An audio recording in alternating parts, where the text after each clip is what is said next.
Ago.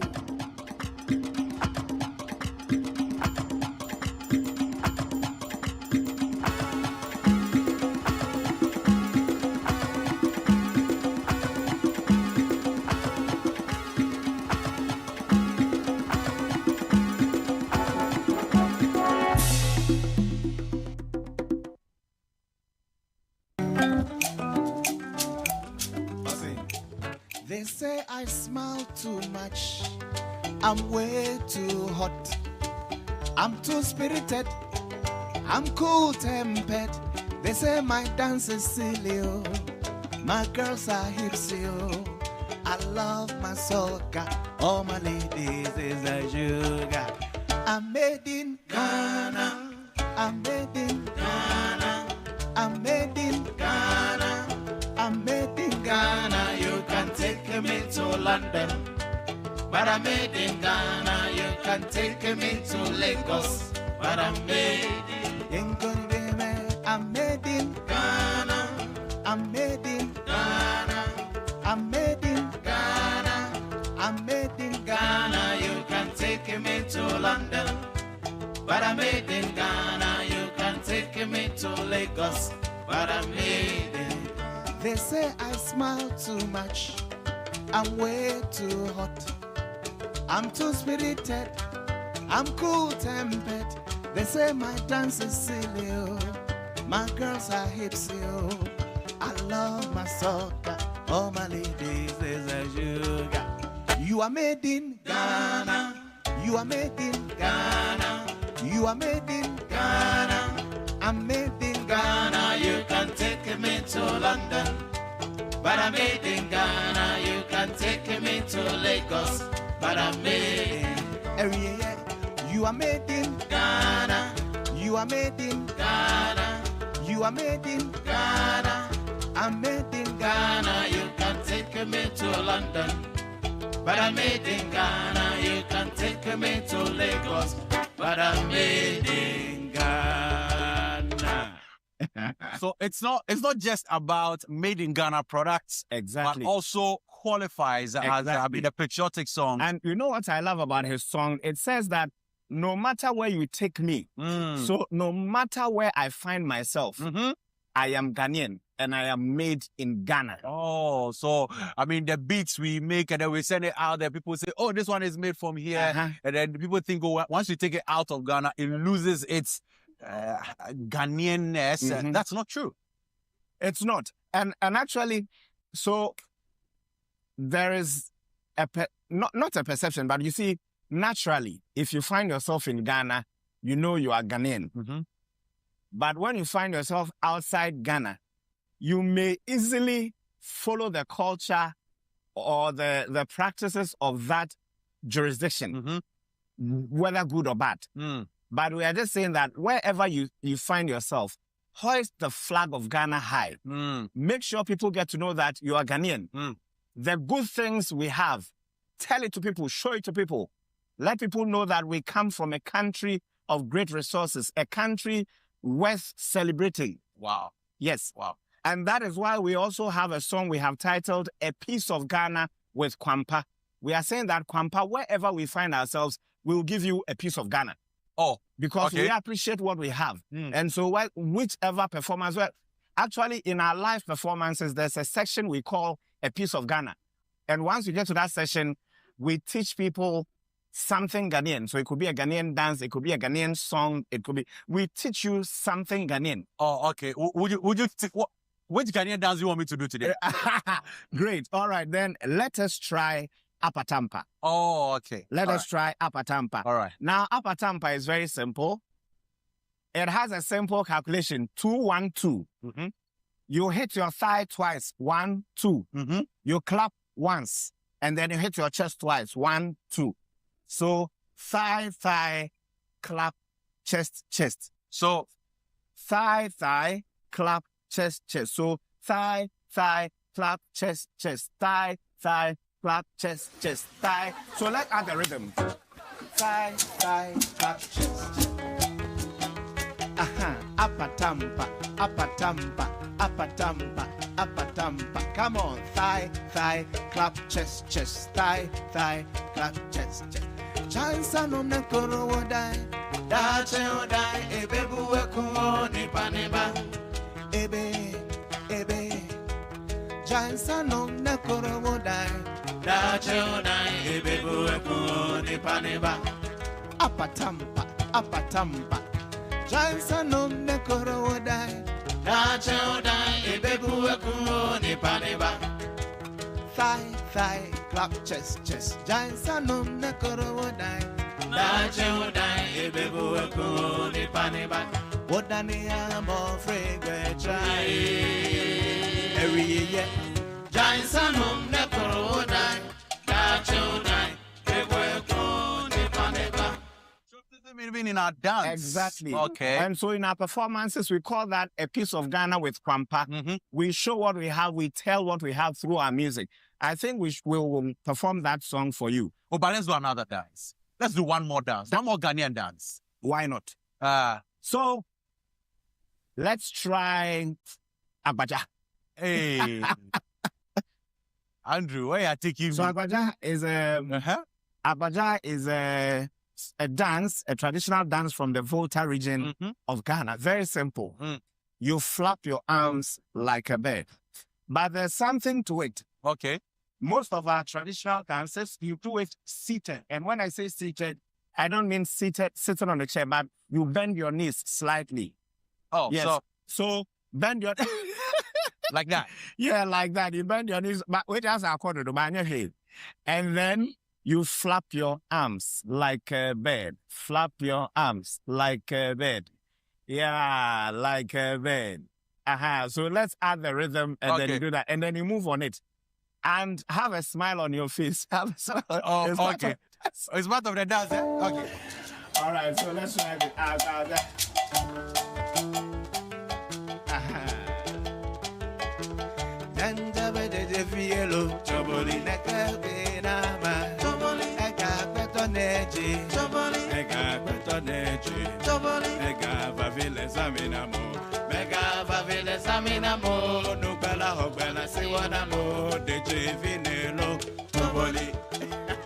Agbaja, Agbaja, Agbaja, lendebe de vielo, Toboli nekawe nama, Toboli aka betoneji, Toboli aka betoneji, Mega vavile saminamo, Mega vavile saminamo, Nubela hogbela simonamo, de vinelo, Toboli. Oh, I saw some dancing going on. Yeah, Choma Saniso. Yay! We should take it again. Boba says, okay, let's go again. Agbaja, Agbaja, Agbaja. I love the one with the fish. The one with the fish. Agbaja, Agbaja, Agbaja, Agbaja. Come on. Lendebe de vielo, Toboli nekawe nama, Toboli aka betoneji, Toboli aka betoneji, Toboli aka vavile saminamo, aka vavile saminamo, Nubela hogbela siwanamo, de vinelo, Toboli. Kereba. Lendebe de vielo, Toboli nekawe nama, Toboli aka betoneji, Toboli aka betoneji, Toboli aka vavile saminamo, aka vavile saminamo, Nubela hogbela siwanamo, de vinelo, Toboli. Oh, man. You know that, but I love it. I love your Agbaja. Oh, really? It was almost Agbaja remix, but it's fine. But so you know that actually there's a variation. Okay. So the ladies, when they are doing the Agbaja, if you watch them very carefully, especially the older generation, they always lower one arm. And then the other arm will be up for the ladies. Okay. But the gentleman will usually do a balanced Agbaja. Oh. But for the ladies, they'll usually lower the left arm and then the right arm will be on top. So they'll be doing the Agbaja like that. Any significance to that? There should be, but I'm not. You don't want to give any. Yeah, But you know, somebody's Agbaja that I love so much. Why? No, but Agbaja. Richard the Last Guy, the RDS. Oh my God. Nice. You should see Richard the Last Guy. I'm not saying him Oh do my Agbaja. God. Wow. He See, can. Do you know Elective Agbaja? That's it. See, Richard the Last Guy is so patriotic with his dance. He doesn't joke with it. But let's enjoy the Kwampa, all right. a piece of Ghana. So this is a piece of Ghana with Kwampa. Sing it about Ghana, our beautiful Ghana. Ghana, our wonderful Ghana. We have a story to tell. We have a place to show you. The people are so nice. Akwaba, welcome. We have the best in music. We have the best jollof. The people are so nice. Miawezolo, welcome. Ose, a piece of Ghana with Kwampa. Akwabo, a piece of Ghana with Kwampa. You are welcome. A piece of Ghana with Kwampa. Miawezolo, a piece of Ghana with Kwampa. Sing it back. Siba, sing it back. Ose, a piece of Ghana with Kwampa. Akwabo, a piece of Ghana with Kwampa. You are welcome. A piece of Ghana with Kwampa. Miawezolo, a piece of Ghana with Kwampa. Every year, Ose, a piece of Ghana with Kwampa. All right. Wow. So in our performances, we have a piece of Ghana with Kwampa, and then we do the song, then we do the demonstrations. Sometimes we teach the song, sometimes we will teach the dancing and all that. So that's a piece of Ghana with Kwampa. I think in our next episode, you have to teach the people how to, not Mike Palogo, by the way, you know. the original Palogo. But the original Palogo. We'll do it in our next episode. But this right. is a song that was, originally written by Kwampa. Yes. Wow. Just to Can you show talk to me what about the writing process for this? Oh, so usually for the band, the melody together with the lyrics will come from a band member, and then in our rehearsal we'll open it up. Then if we need to do additions, subtractions, we do that, and then we have the full song. So for instance, the song we just did, it says, Ghana, my beautiful Ghana, Ghana, our wonderful Ghana. We have the best in music. We have the best. So it says we have a place to show you. The people are so nice. So tourism. Welcome. People. Yes. Then it continues to say, we have the best in music. We have the best jollof. The people are so nice. Miawezo. Welcome. Obake. All right. But these are the modern patriotic songs. Exactly. Like you rightfully put it. But you also have another one. Yeah, we have another one. So this one, it draws our attention to the fact that Ghanaians, we have something of value which we must hold on to. It says, Yewo Bibi. Yewo Bibi. Yewo Bibi. Oh, okay. Guys, let's enjoy Yewo Bibi by Yewo Bibi.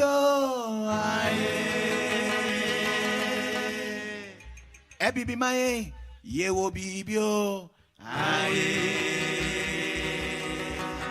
Ghana fue. Yewo Bibio, aye. Oh my Ghana, Yewo Bibio, aye. Missy Yewo Bibio, aye. Bibi mae, Yewo Bibio, aye. Ghana fue, Yewo Bibio, aye. Oh my Ghana, Yewo Bibio, aye. Missy Yewo Bibio, aye. Bibi mae, Yewo Bibio, aye. Ghana fue, Yewo Bibio, aye. Oh my Ghana, Yewo Bibio, aye. Oh say. Sika, Denchambua diamonds, Asase papebi, Quiet fefe, epunsone da hono. Oh my God, na nyami eni abrokra. Messi sika, Denchambo diamonds. Asa se papebi, quiet fefe, epunsone da we. Oh my God, na nyami eni abrokra. Kwamba yengwe Missy ewo bibio aye bibi maye ewo bibio aye Ghana fue ewo bibio aye oh my Ghana ewo bibio aye Ose Onyame amfanso wa debida Wacha ya mamre eni amane Amamere papebi Ejoma ye tuika hon Palm wine music Afe ye kasanso ka hon Enzimeya Afe ya sanso ka hon Azonto ya Oh my God, na ye wo bibio Aina moma yenkai Ye wo bibio Aye Ebibi maye Ye wo bibio Ghana fue, ye wo bibio. Aye. Oh my Ghana, ye wo bibio. Aye, namo mayenkai. Every year kwampa, ye wo bibio. Aye, every maye, ye wo bibio. Aye, Ghana fue, ye wo bibio. Aye. Oh my Ghana, ye wo bibio. No, wait. I want you guys to do a particular part of the song. Okay. I think the final verse before you ended the song. Okay. You are the part. Yeah, I'll say. Onyame amfanso wa David. Wacha ya mamre eni amane. Amamere papa bi. Ejoma ye tuika ho. Palm wine music. Afe ye kasanso ka ho. Enzimeya. Afe ya sanso ka ho. Azonto ya. Oh my God, na ye obibio aye. Our tradition is beautiful. Yes. Our language. Yes. See, I was up north, and with the way people were speaking their local dialects, I was just like, wow, it's just beautiful to see. And our dance, you know, it's so interesting you put yours as Azonto. I don't know. What? So culture is dynamic. Mm-hmm. Culture is not static. Amamre edane esesa. And so I believe that there's an evolution path for culture. Mm. It starts from somewhere and it goes to another.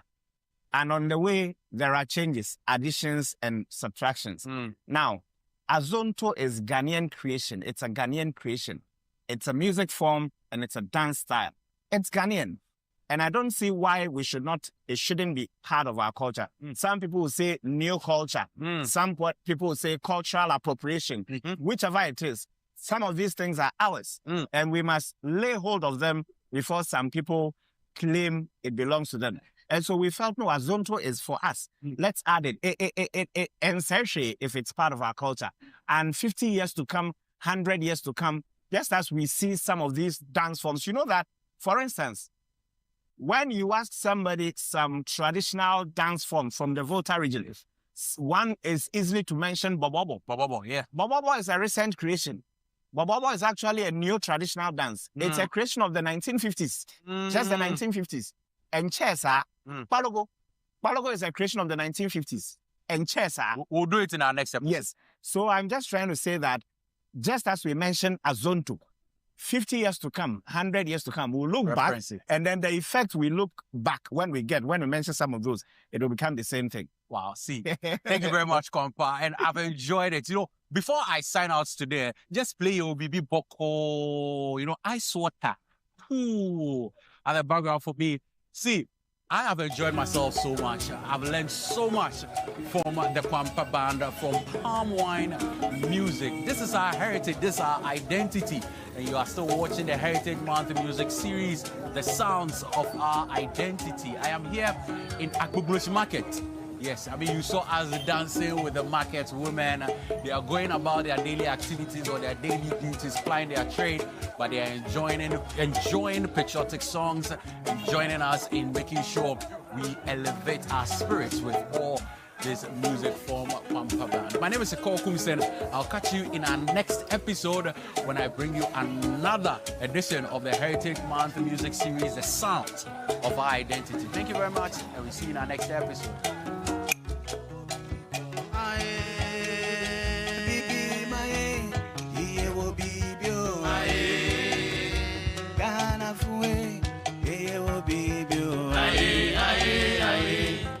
Oh my God, I will be built.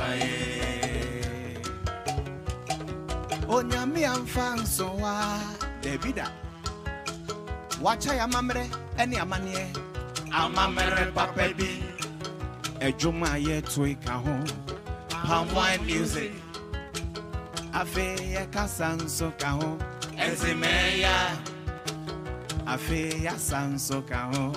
Azontoya. Oh my God, I will be built. I am on my enkai. Oh my enkai. He will be built. I be my. He will be built. God of way. He will be built. Oh my God, I will be built. I am on my enkai. Oh my enkai. He will be built. Ye wo bibio Dana fuwe ye wo bibi ampara Oh my God ye wo bibio every year kwamba ye wo bibio bibi my ye wo bibio Dana fuwe ye wo bibio Oh my God, I will be you. Ago.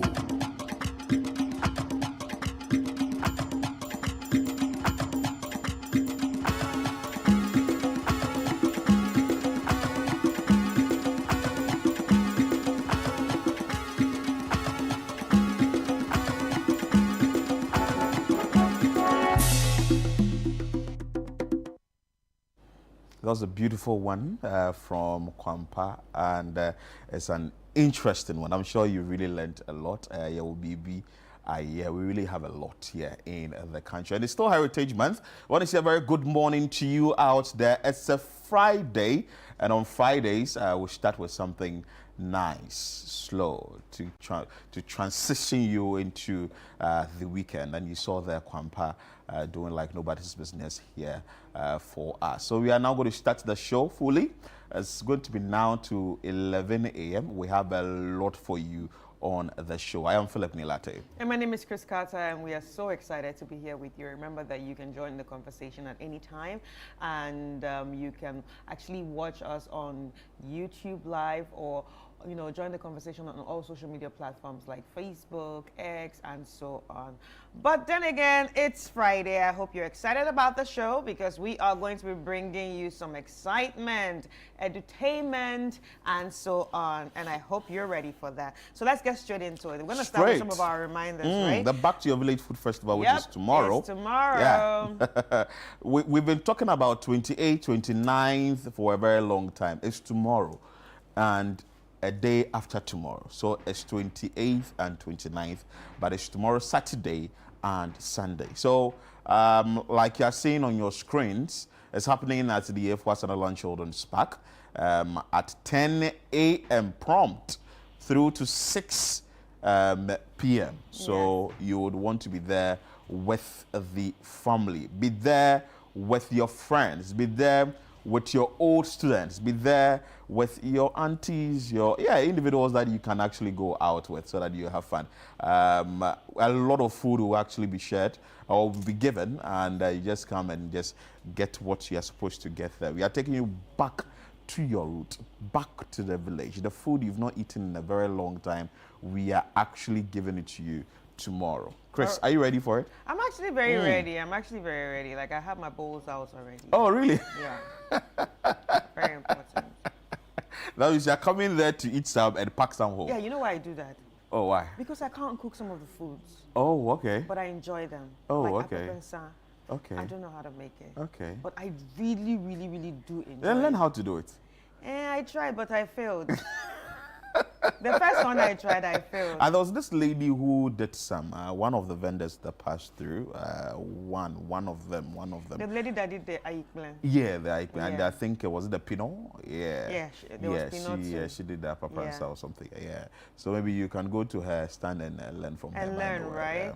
You see, that's the exciting thing about the Back to Your Village Food Festival, because you don't only just get to eat, you Get to actually learn. get to also learn because they are cooking right there. Yeah. So that's why it's important to bring your children out so they can experience some different culinary skills. Yeah. You know, it's not always, cooking on the gas, gas cooker at home. Yeah. Right? They should come and see how it's made with like the coal pot. It gives you a different taste. When you cook with coal pot or charcoal or maybe the what's the name? The firewood, it gives a different flavor. That's why people will say that we like funeral jollof. Yes. Because on the funeral jollof, you have the smoke in there. In Ghana, it's called lasu. Yeah, lasu. Yeah. Nigerians call it smoky jollof. Smoky jollof. Yeah. So you see that you. Yeah. So come to Back to Your Village Food Festival tomorrow. It's free. And bring your bowls. It's free. It's free. Bring your bowls. Free entry. Yeah. Free entry. Just make sure that you have enough money in your Momo wallet or you have money in your pocket, and you can do yourself dirty there. You can eat whatever you want to eat and after take some home. But I want to say a very big thank you to EcoBank, to Dideshito, to Gino, to NPA, to Everpack, and Manchi. I want to say a very big thank you to you, and also Jibu and Trillium for supporting us to bring you this interesting one, which is the Back to Your Village Food Festival 2026. All right, and after that we are heading straight to Easter. And Easter, we have an exciting project that we are bringing, calling on each and every one of you to join us, help feed, maintain, and support different orphanages in the country. Well, selected orphanages in the country is going to be happening on Easter Monday, the 6th of April, 2026, and you definitely do not want to miss this. How would you be part of it, or how can you be part of it? All you need to do is send in contributions.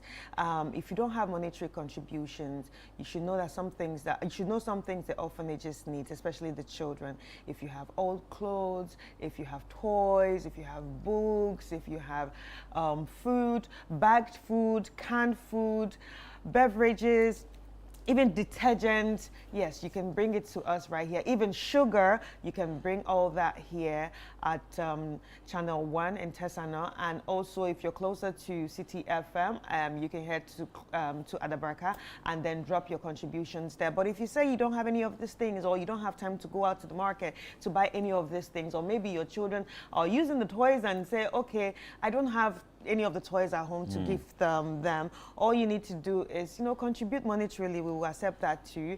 Send your contribution via the Momo number 0550 9000006, 0550 9000006.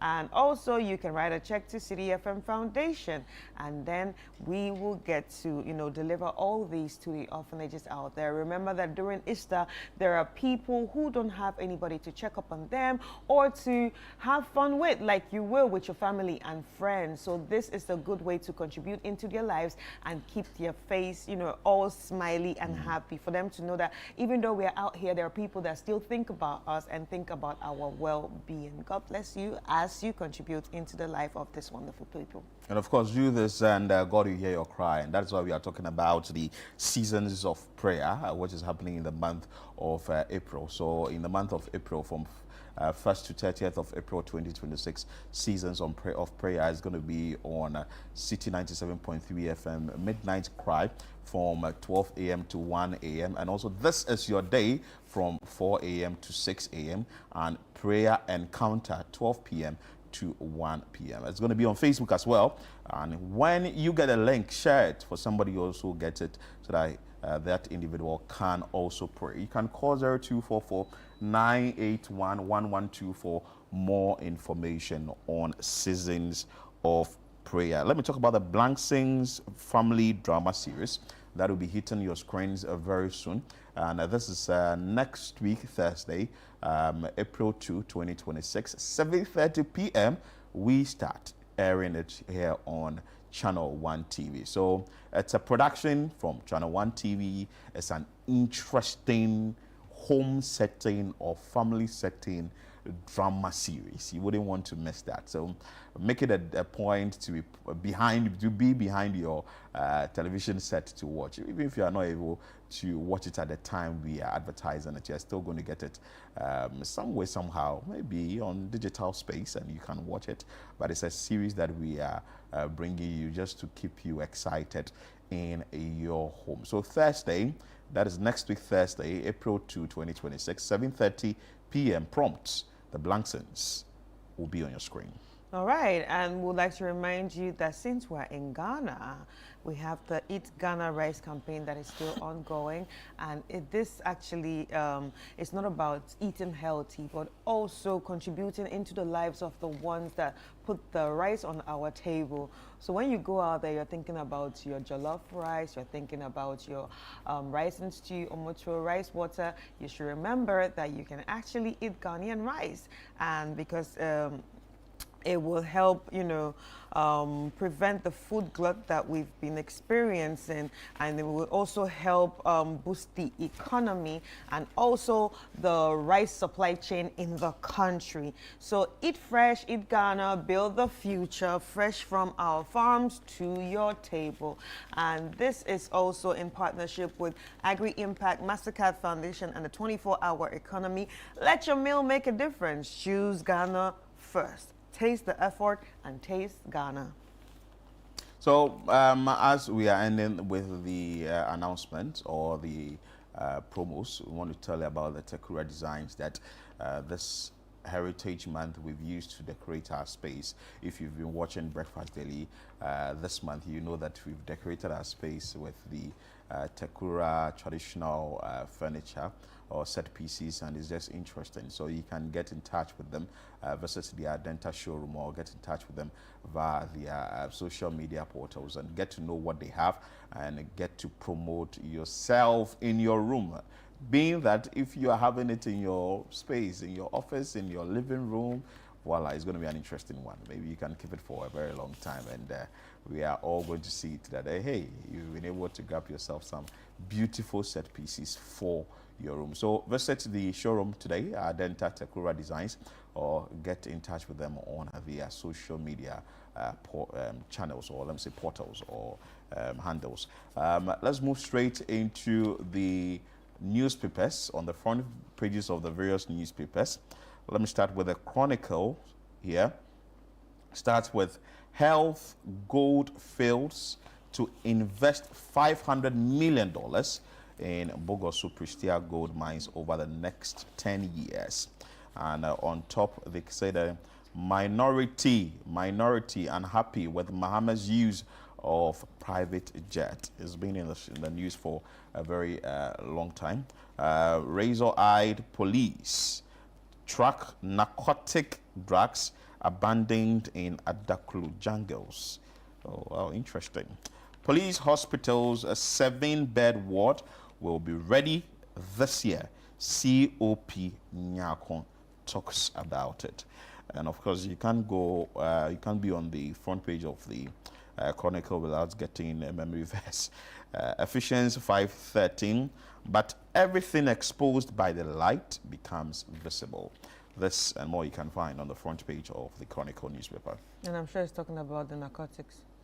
I think so. Yeah. I think so. They always have this verse that tallies with something. Yes, yeah. Chronicle newspaper. Interesting anyway. All right, so let's head to the Ghanaian Times. And on the front page of the Ghanaian Times, we have historic Ghana wins UN resolution on slavery. 123 votes in favor, 3 against, and 52 abstain. Galamsey remains enemy of the state, but we will not relent. And this is by the Naimos boss. Heathfield Goldfield to inject $135 million in first year of operation. New mining fleet arrives in Bogosu Prestia revival. Stand firm on stands against LGBTQ plus practices. Assemblies of God urges President Mahama. Interesting. On the front page of the Herald newspaper, we start with this one. Ex-ministers, chief directors, storekeepers, and others fingered in 68.7 billion Ghana cedis fictitious claims. And you can also see Ras Mubarak questions Musa Dankwa's credibility in NDC 2028 flag bearer poll. Insists Julius Debra is contesting. And also, Ghanaian nurse found guilty in UK for calling colleague auntie. Victim awarded £1,425. Yeah. Why? She kept calling her auntie. She don't want to be called auntie. Ah, why? She doesn't want to be called auntie. Is she your auntie? But you know, we take the respect thing too seriously. See? We respect a lot here. That's the problem. I don't want to be called auntie. I'm not your auntie. Stop calling me auntie. No, I'll read it. When I saw the news yesterday, I was like laughing because yes, I understand where she's coming from. Yeah. I think it's a West African thing because Yes. Nigeria, everybody's your auntie and uncle. Auntie. Do you understand? Uncle, auntie. Uncle. Do you understand? So, Bro, sister. So some or people, something. no, some people, it's like also calling me auntie sometimes. But when I call you auntie, you feel old. Yes. I'll tell you, please don't call me auntie, call me Christine. Oh, really? And I'll read this story. We will get into this story later on the show. Car Powership denies threats to shut down plant over $400 million debt. And also Agogo Paramount Chief Nana Akwaku Sapon dies at age 88. Oh, sorry. Oh, wow, interesting. Okay, that's what we have on the front page of the Herald newspaper. Well, on the front page of the Hawk newspaper, Heath Goldfields must go. Kaka piles pressure on government to cancel mine lease. Flags serious concerns over firm's capacity. Government rejects wrongdoing in misleading Big Push report. Mugabe to be honored at Black Stars Award. Gwolu's sacred crocodiles fight for survival. Wow, this is actually very sad.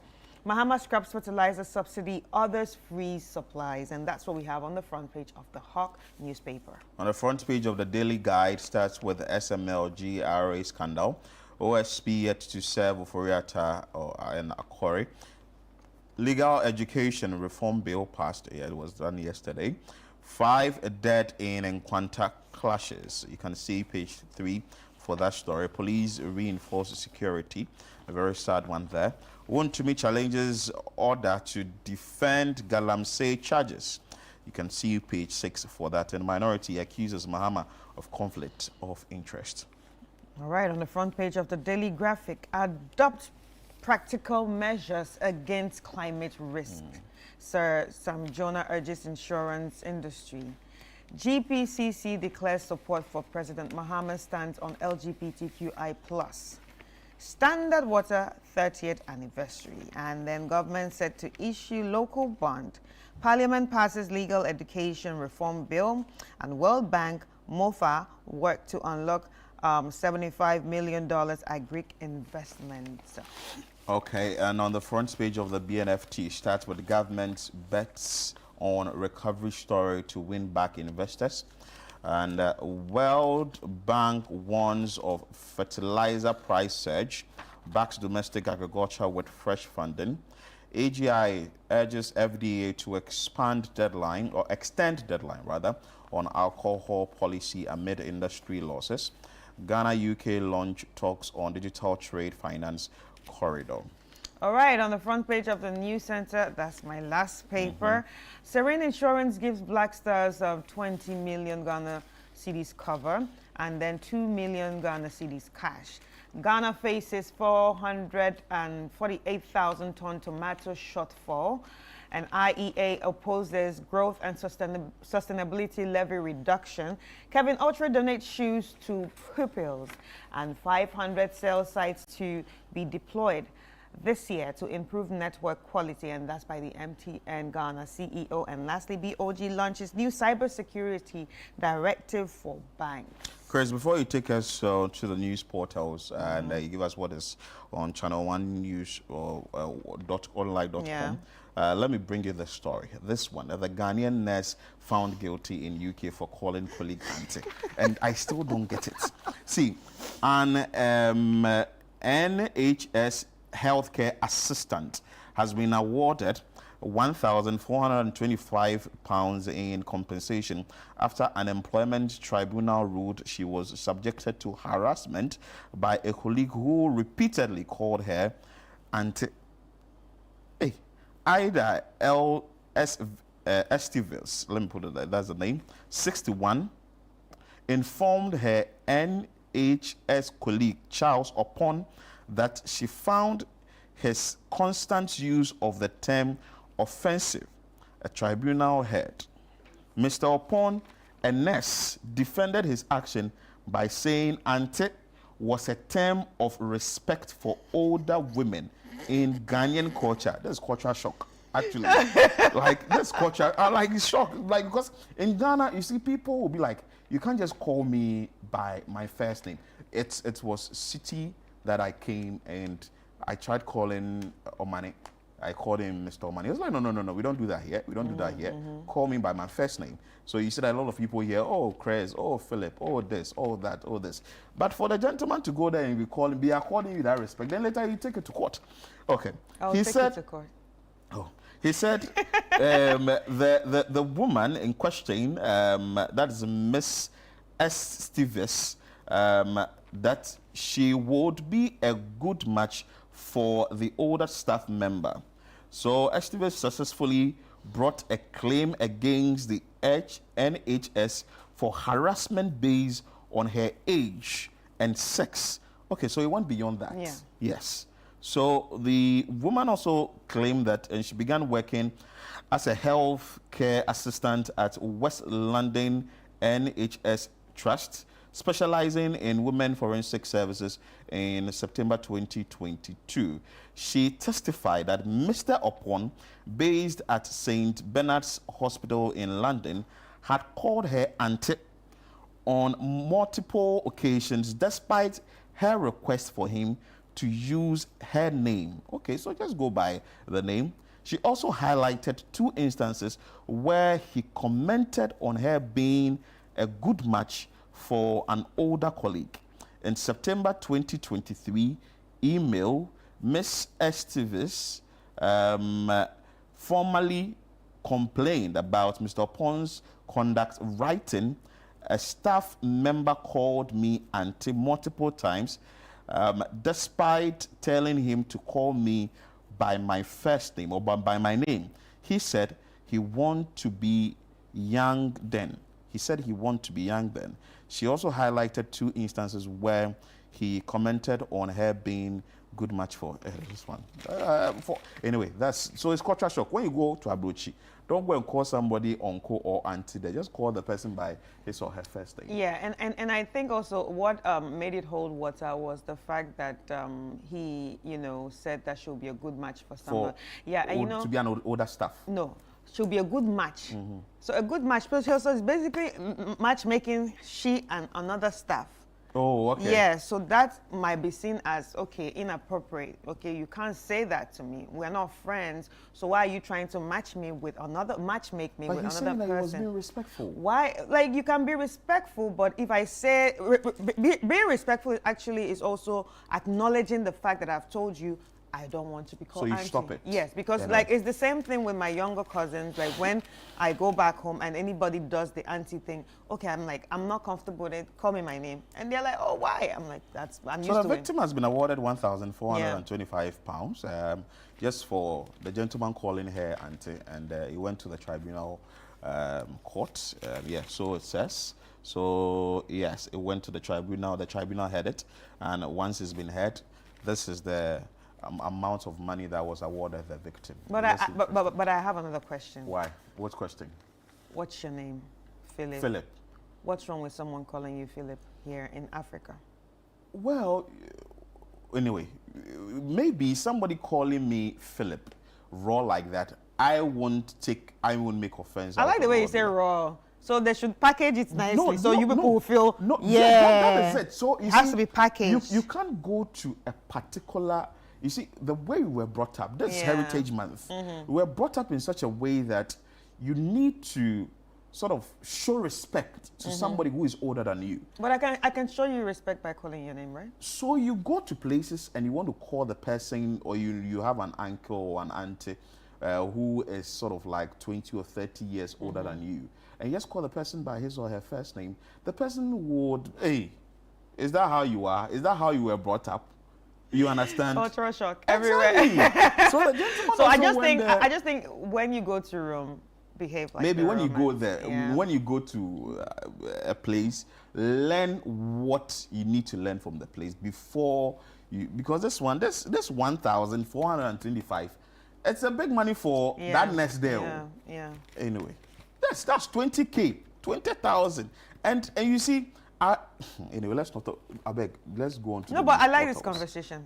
I honestly do like this conversation. Well, but- because it trickles down to other things, not even just the respect things. It also trickles down to the issue.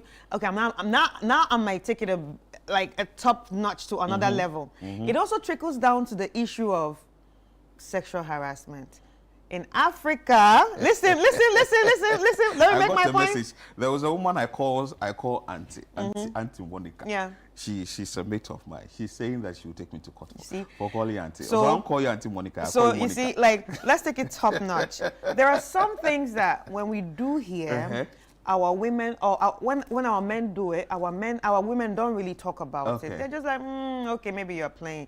But when you take that play out there, it becomes a problem. Because let me give you a situation. I was having a conversation with a guy here in Ghana that he just sat down and put his hand around. He didn't even do it intentionally. It's just that the class was a bit cramped. Yes. And he sat down and put his hand around a visiting white student in the university. Just put his hand around her. She reported him for harassment. Wow. So it's here, it's just seen as, I just put my hand around Yes. you. You understand? Yeah, because we but see that there, normal. it's like, did you ask me permission before putting your hands around me? Chris, we see it as normal, but you know what? If you go out there, this should be a lesson to all of us. If you go out there and you are doing something, maybe the laws, because I say, and I will say again, the laws there, they work. Maybe will bite harder, or whatever issue that has been brought before the court will actually, there's going to be sort of a verdict on it, whatever it is. So, and that is what we've seen here now with what we are seeing on the front With page. just auntie? With just auntie, and I'm shocked. Yeah. Because I think auntie is sort of showing respect to the person. Anyway, what do we have, Channel 1? All right, so on channel1newsonline.com, let us get straight into the headlines we have here. The big one here is government sets 50,000 Ghana cedis minimum bid as domestic bond issuance resumes. And moving on, Ghana's insurance sector shows resilience despite 1% market penetration. And this is by Deloitte. Minority slimes government over DACF cut to youth agencies. I was listening to that on the radio today.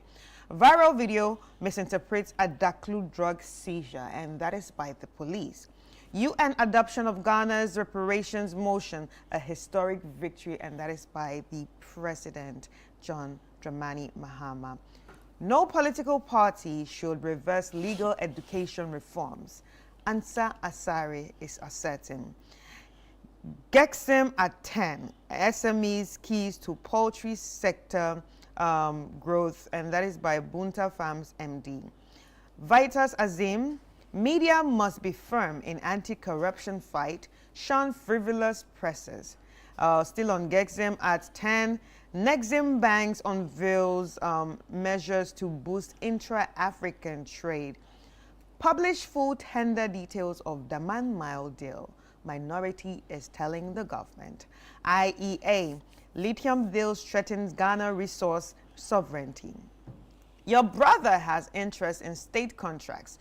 Stop using his private jet. Minority tells the president. And still on Gexim, Gexim leverages technology to strengthen intra-African trade, and that's what we have on the front page of the channel1newsonline.com. So let's bring you what we have on citynewsroom.com. It starts with Mahama. Ghana Lincoln University ties still strong despite degree snub.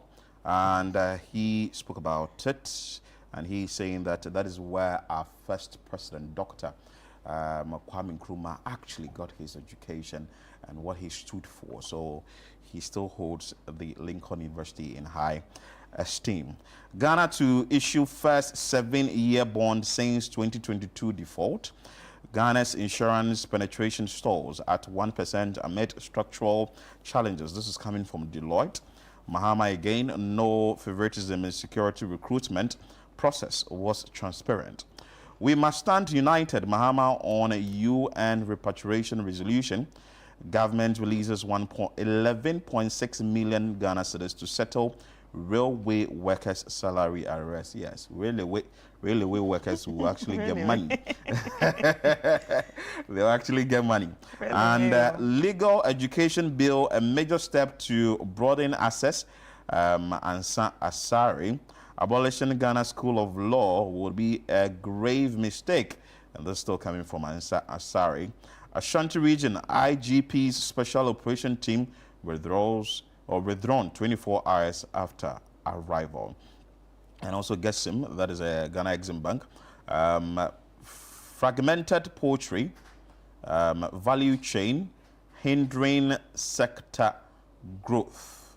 Okay, so let's bring you some more stories here. But I think we should do Mahama. Yeah, Mahama on the Lincoln University one.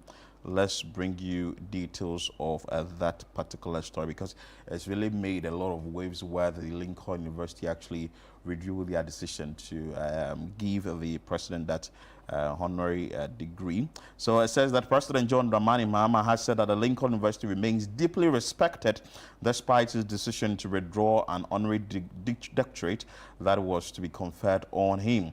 The university recently cancelled plans to award the degree just days before the scheduled ceremony following concerns within the university community over Mahama's perceived stance on LGBTQ issues. Speaking during an engagement with the Ghanaian community in Philadelphia on Thursday, March 26, 2027, Mahama emphasized the long-standing historical ties between Ghana and the institution. Quote, whatever disagreement has arisen, for me, Lincoln University holds a special place in my heart. It's where our first president, Dr. Kwame Nkrumah, was nurtured intellectually and shaped in his Pan-Africanist struggle. It remains hallowed grounds for Ghanaians and an integral part of our history, he said. He added that the relationship between Ghana and the university would endure despite the controversy. We cannot separate Lincoln University from the story of Ghana, and we will continue to hold the institution in high esteem. That is coming from the president. Let's bring you another one still on the president. He talking about no favoritism in the security recruitment, and the process was transparent. We've been talking about this a very long time. We understand that about 500,000 individuals applied to get into the security service. Has been brought down to 105,000 all going in for just 5,000 jobs. Now, it looks like the quota has been increased a bit, so we are seeing what is happening. But the president says that he has dismissed suggestions that a recent recruitment into the security services was driven by favoritism, insisting that digital systems were deployed to ensure fairness and transparency. Speaking during an engagement with the Ghanaian community, still at the same place, that is the Philadelphia, yesterday, President Mahama said that the move to introduce technology into the recruitment process was aimed at addressing the long-standing concerns about bias in public sector hiring. He noted that, however, the exercise drew an unexpectedly large number of applicants, far exceeding initial projections. According to him, about 500,000 vouchers were sold, although only 5,000 applicants were initially considered. At the same event, the president also reacted to the cocoa prices, where he actually mimicked the gentleman who is a Mahama Udiyaka. So that was also an interesting one there. So it looks like the president is really abreast of what is happening around him on social media and all that. So that's it. It's an interesting one, and I like the fact that he is paying attention to what is happening around him as a president. And we will be bringing you more here on Breakfast Daily on Channel One TV. But I want to take a quick break here. When we come back, we have a lot more for you on Breakfast Daily. Stay with us. Ago.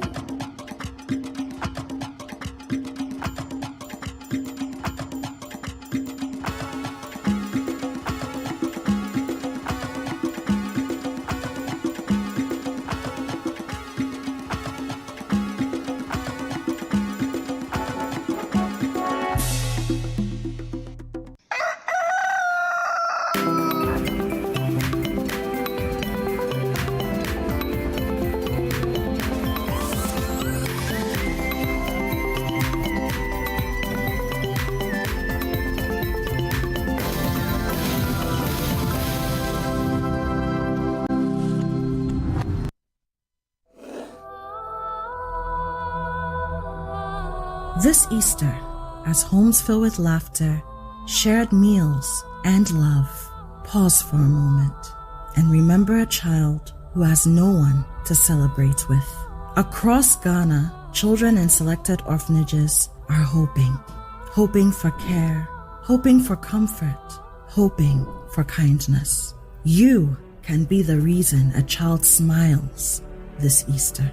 Support the Easter Orphan Project 2026. Your donation in cash or in kind will provide warm meals, clothing, school supplies, and essential care for their well-being. Send your mobile money donation to 0550-900-006 or write a check in the name of the City FM Foundation.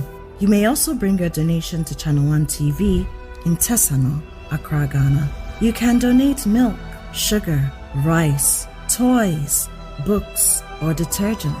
For more information, visit www.citynewsroom.com or call 0550-900-006 or 0302-226-013. The Easter Orphan Project comes off on Monday, 6 April 2026 and is powered by 97.3 City FM with support from Channel One TV. This Easter, let your kindness light up a child's life.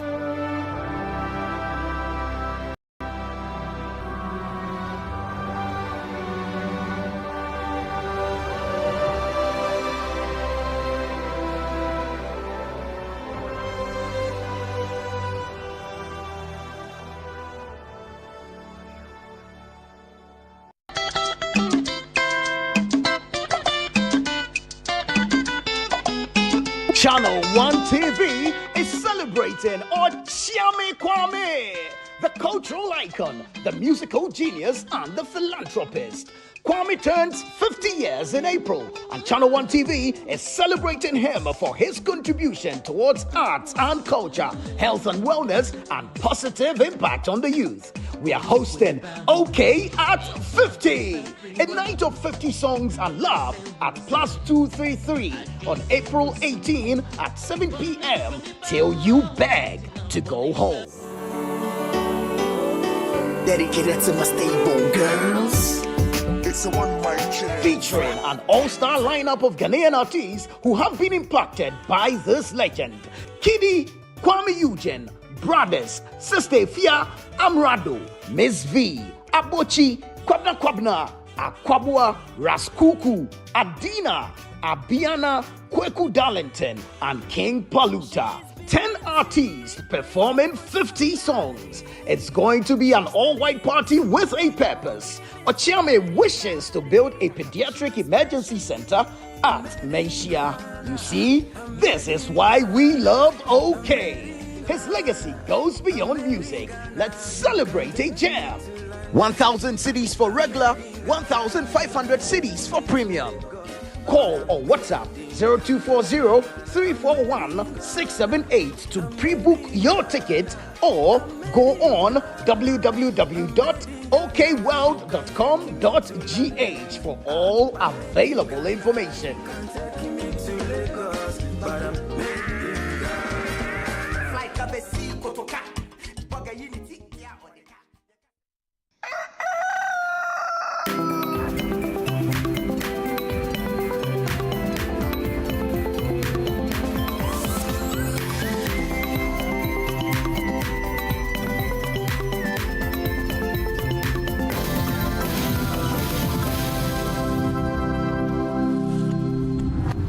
Ago.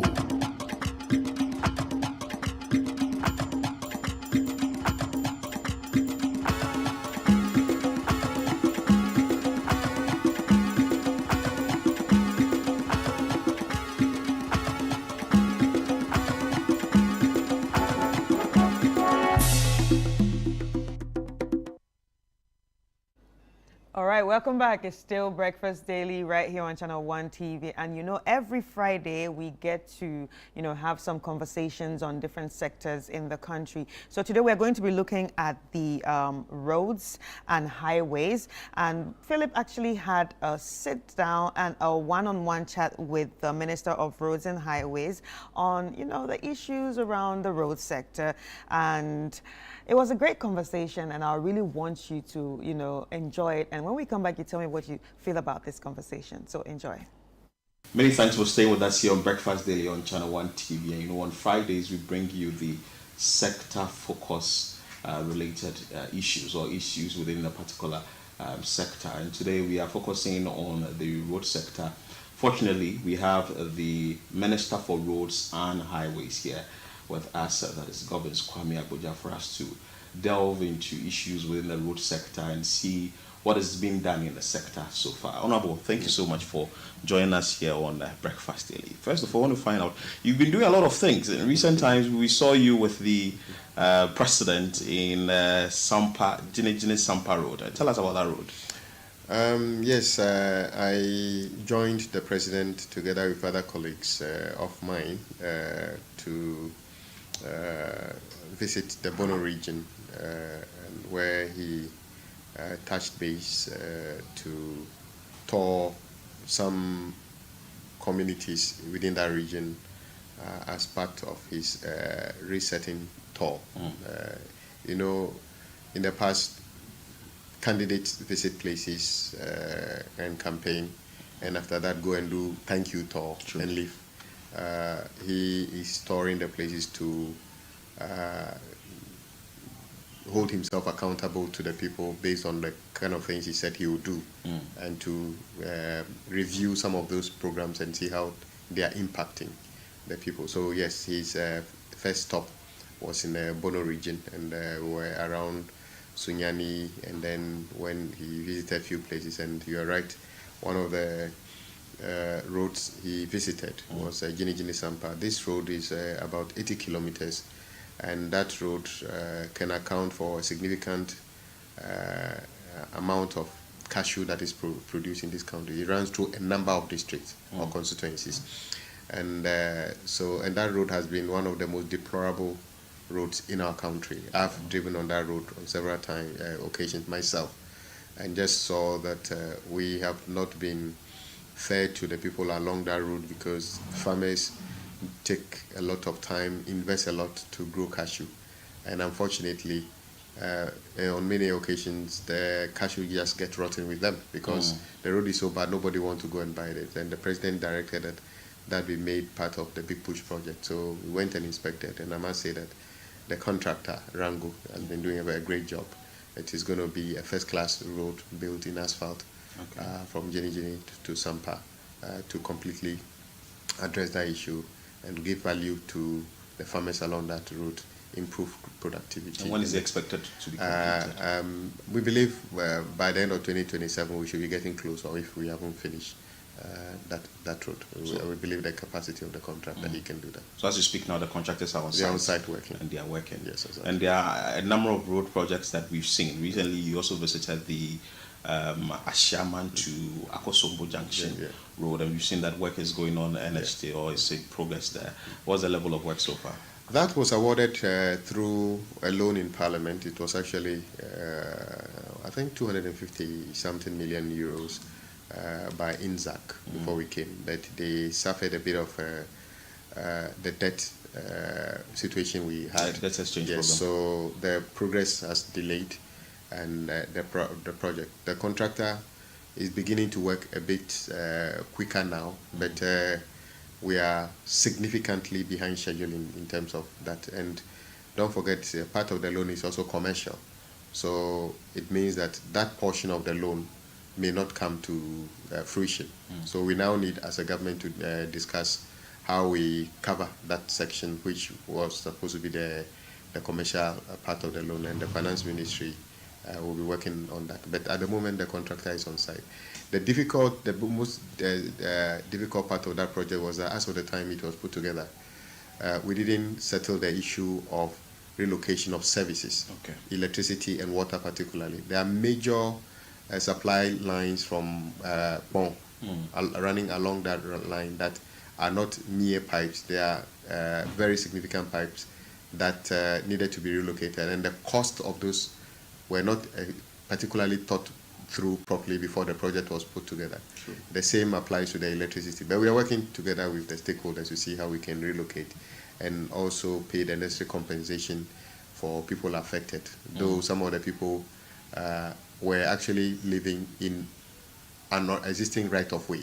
Yes. So we shouldn't be paying compensation, but I'm sure that if we say we'll not pay compensation, you will be the first to say that, oh, you are depriving people of livelihood. Why no? But this you and I's money we are wasting on things like that. It's true. That you have a right of way. You are not. You are not. It's just like somebody, just because you have not been around, somebody coming to put up a tent on your driveway and say that, oh, I did it because whenever I pass here, you are not. I don't see anybody, and now you are supposed to pay the person to look for the next place to put a tent. I don't think that's a good way of spending public funds, but that is the kind of situation we have. Yeah, so that project is disappointingly late, and is still not being able to resolve the traffic bottleneck. If you exit the motorway going towards Akosombo, it's a very terrible situation. But when you visited there, I remember very well, when you visited there, you made mention of the road reservations and that there should be some sort of demolition exercise. Yes.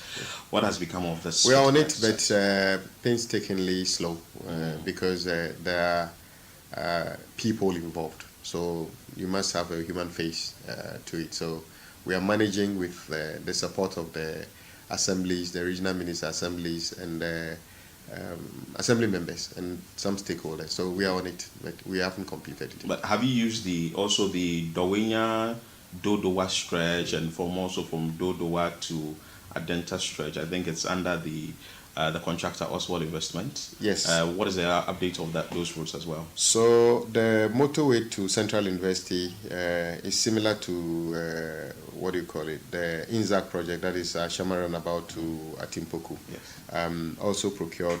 It's supposed to be in two tranches. The first tranche is supposed to build the service road, and then when that is done, they will build a main carriageway. That also suffered a major financing issue once we got into the debt crisis. So the contractor, though was paid some money, everybody took advantage of crying foul and delayed work. All that has been resolved now, so I am aware that the particular case of BHM, which is that contractor, the issue has all been resolved now, and the outstanding money, which is not a lot, has been authorized for payment by the Finance Ministry. We should see that contractor increasing the activity now. But as of this morning, my information is that they are still not fully back doing their work. BHM. Okay. The tranche 2 is supposed to be the main carriageway, which we awarded to First Sky under the big push. They are doing some work, but we expect them to even also increase their activity on site. So hopefully when that is done by end of 2027, that corridor should also be fully motorable. Okay. And as we've spoken about these roads, maybe moving away from the Greater Accra region, we should go to the Ashanti region now. Are there specific road projects that are happening there that needs to be mentioned? Yes, Ashanti region is the second most important city in our country. It's got the population and everything. It's a significant economic hub. Attempts have been made in the past to improve mobility in the city, but it has not yielded the result we all wanted.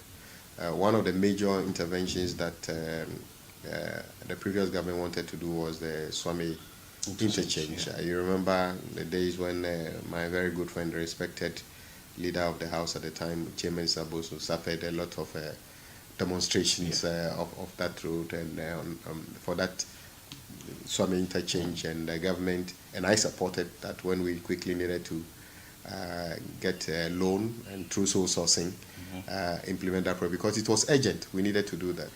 The idea was to, if you were to be coming from Accra and you wanted to go to, let's say, the northern part of the country using the central corridor, that is through Kumasi. The way the road network is around Kumasi is such that you may be compelled to drive through Swami interchange, then trying to head towards Mampong, or if you have another route. So it appeared as if the problem was Swami interchange, because the local traffic itself trying to redistribute existed and being compounded by traffic from Accra and other things. So their solution was to say, okay, let's make it a number of tiers. Okay. That would have solved the problem partly, but don't forget that once you finish the interchange and other thing, the distribution have to go beyond that. But there was not too much program to deal with that. Unfortunately, that one also stalled because of the debt problem. So what are we doing now? That project stalled. The first reason it stalled was because the contractor raised a certificate of almost $24 million and was not paid. It was outstanding as of that before the election 2024. So when we became a government, the president directed that all those such projects should be novated as big push project. Novated simply because there was a contract on it, though the project stalled. So you notice that when we came to Parliament, we mentioned those as part of the project we wanted to do. And I must say that that one also, I'm aware that the finance minister has given authorization. Some point this week, they should receive the full payment for all the outstanding works done, and the works done which were not paid for. What it would mean is that the contractor can go back quickly to site and work. We also, you are referring to the Swami interchange? Yes, exactly. So by this week, the yes, they contractors should could receive some to, payment for all the work that they did and were not paid for. Which, how much are we looking at here? Over $23 million. Okay. $23 million. This is significant. So this is not a government that abandons project. In fact, no government does that. Now, in recent history, there would have been a fight. We didn't start here. Why are you continuing? But President Mahama is completely different. We are paying for works that, bills that we came to meet. And I think that is how the country should be governed. The other thing we see is that Kumasi is big. We want to build a ring around Kumasi, just like any major city. So if you are going from point A to point B, you don't necessarily have to go through the center, because the congestion is normally at the center. So, but because we don't have all the resources to build an entire ring around Kumasi, which will be over 100 kilometers, we want to address the most significant part. The difficult part of the traffic is the one coming from Accra towards Ejisu, and then you do a detour to get back to the Mampong Road, and then you continue to them. That is if your destination is not Kumasi. Okay. So that is also about 47 kilometers. So once we do that, we divert a significant part of the traffic not meant for Kumasi from entering Kumasi. In that case, the Swami interchange will not receive that level of traffic. So in that case, we want to continue and see if we can complete the Swami interchange with a reduced level, because the 4 or 5 or 6 was because of a certain volume. We don't build interchanges because we want to build them. It is based on traffic counts and engineering solutions to address them. Since majority of the traffic is not going to head there now, we can spend much of the money to do the bypass. But let me explain. No one is taking the cost of the Twami interchange anywhere. We are rather adding about 3 billion cedis to do the bypass. And whatever money we save from not doing the 4th tier, we can actually use it to start improving the road from that same roundabout towards Mampong to interconnect with the bypass we are doing. So that is where we are currently. But there's also been the argument that if funds have already been made available, yesterday the minority held a press conference, and in there they made mention of the fact that reducing it from 4 tier to 3 tier isn't going to augur well with the people. Did they tell you whether their conversation is backed by any engineering studies? What they don't answer is that is the heart of your party. You couldn't even do it. The contractor actually parked off-site when you were in government. What moral right do you have to be talking about what needed to be done? I'm sure that Kumasi people would have preferred even if they completed 2 tiers. So you don't have the opportunity to do 4 tier, you refuse to do it, and somebody wants to do 2 or 3 tiers, you are now complaining about it. You shouldn't have even a moral right to talk about it. If you cared about Kumasi people or that interchange, you would have fixed it, because you had money to invest $100 million digging a hole in Accra. That $100 million would have taken the project close to completion. So they are the list of people to pretend they care about that interchange. We care about it. That is why we will not invest $100 million in useless projects like the cathedral. Rather, we'll put that money to build a bypass. In any case, the bypass we are building around Kumasi is about over $300 million, about $300 million dollars, because, about $300 million in addition to completing the interchange. I can see the politics we'll not agree, you are taking something from, nobody's taking anything. We are actually adding to improve traffic around Kumasi. Wow. So from what you said, if funds are made available, with per your estimate as the Roads and Highways Minister, how long will it take for the project to we are actually making 2027 a significant year in terms of completion of many of these things, because most of the contracts have 2 years period, and we hope that once that is done, some interchange and others should be part of it. The contractors working on those projects are also formidable in terms of capacity and experience, and we believe they can do it. Now that we've linked Accra and Kumasi, let's talk about the Accra-Kumasi Expressway. Okay. What's the update for this particular project? What have you got into sort of making it a reality? Well, we are very grateful to the public for believing in that project. Initially, the same resistance we saw, led by my colleague in Parliament, Honorable Asenso, who openly spoke against it and wrote to the President not to do it, but later came back to rationalize the position and said that his position then was simply because of certain parameters, and he can see that those challenges have been removed, so he's now a believer in it. But we never got perturbed about the naysayers. We knew this could have been done many years ago. We needed an expressway between our 2 most important cities. So the process of the feasibility and design is ongoing. This week sometime I'll be writing to the Minister of Defense to help, to get help from the 48 engineers to help, because this is a green field.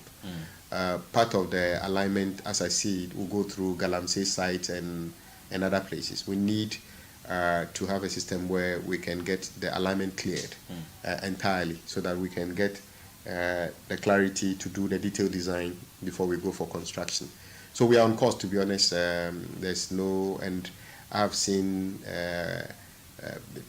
opinion leaders welcoming the project and also calling for expedited action to get it done. And I want to take the opportunity to assure every community or every individual that will be affected by this that we intend to stay within the law. The process is that we identify the right of way. So if you see people walking around your community, it doesn't necessarily mean that they are coming to demolish your house. Maybe they need to walk through your community to go somewhere else. Okay. We are avoiding communities as much as possible because it's greenfield. We have the opportunity to do that. And anybody's property, whether plantations and homes that are affected within the law, we will pay the necessary compensation. So there shouldn't be any fears about anybody being deprived of livelihood. Indeed, we've flown drones and helicopters, everything over the alignment already. So if tomorrow morning you start going to dig a foundation somewhere, we know that as of the time we settled this thing, you were not there. So you couldn't be counted. We know what is there already. I've seen it myself. I've seen the drone videos and the helicopter videos of exactly what is there.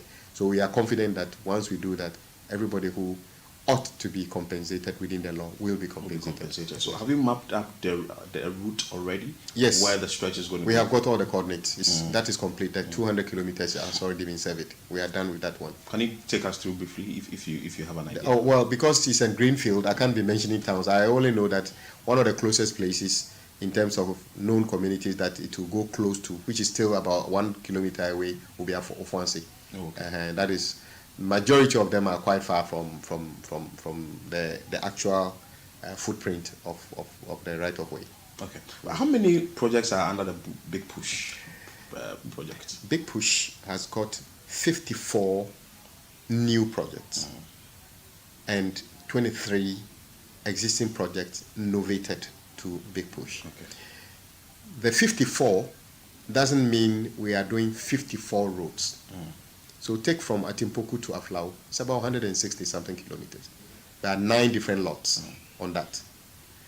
Somebody would have said it's just one project, but because of our idea that we need to give opportunity to more contractors, and that also shorten the length of work they do, and also introduce peer review along the road. So if you are doing 30 kilometers, your colleague is doing 30 kilometers, you can learn something from each other.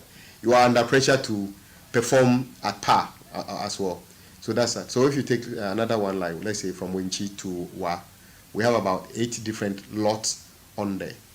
So that is how the 54 is accounted for. So the 54 projects, and then which is over about 55 billion cedis, and then the 23, which is our existing project, which account for almost 15 billion Ghana cedi added to the so yes, Big Push has got about 14-15 billion cedis, which were projects we didn't want to were not part of the original list, but are so critical that we can't leave them. Ofankor, Adenta Dodowa, Kaswa, Winneba, and all those things are part of it now, and we needed to, even the Swami interchange have to be completed at the same time, at the same speed, with the same focus of urgency and other things, just like the original Big Push project.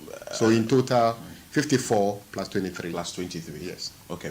But is there any assurance that by the end of 2028, all these projects that are under Big Push will be completed? Exactly, all of them must be completed. That is why we are taking monitoring very seriously. I know you're asking this question because historically, we all know we start a project, we will give a date, and you probably have seen roads that are 8 years and nothing is being done in piecemeal and wasting money and other thing. One of the cardinal points of Big Push is also speed and efficiency and quality.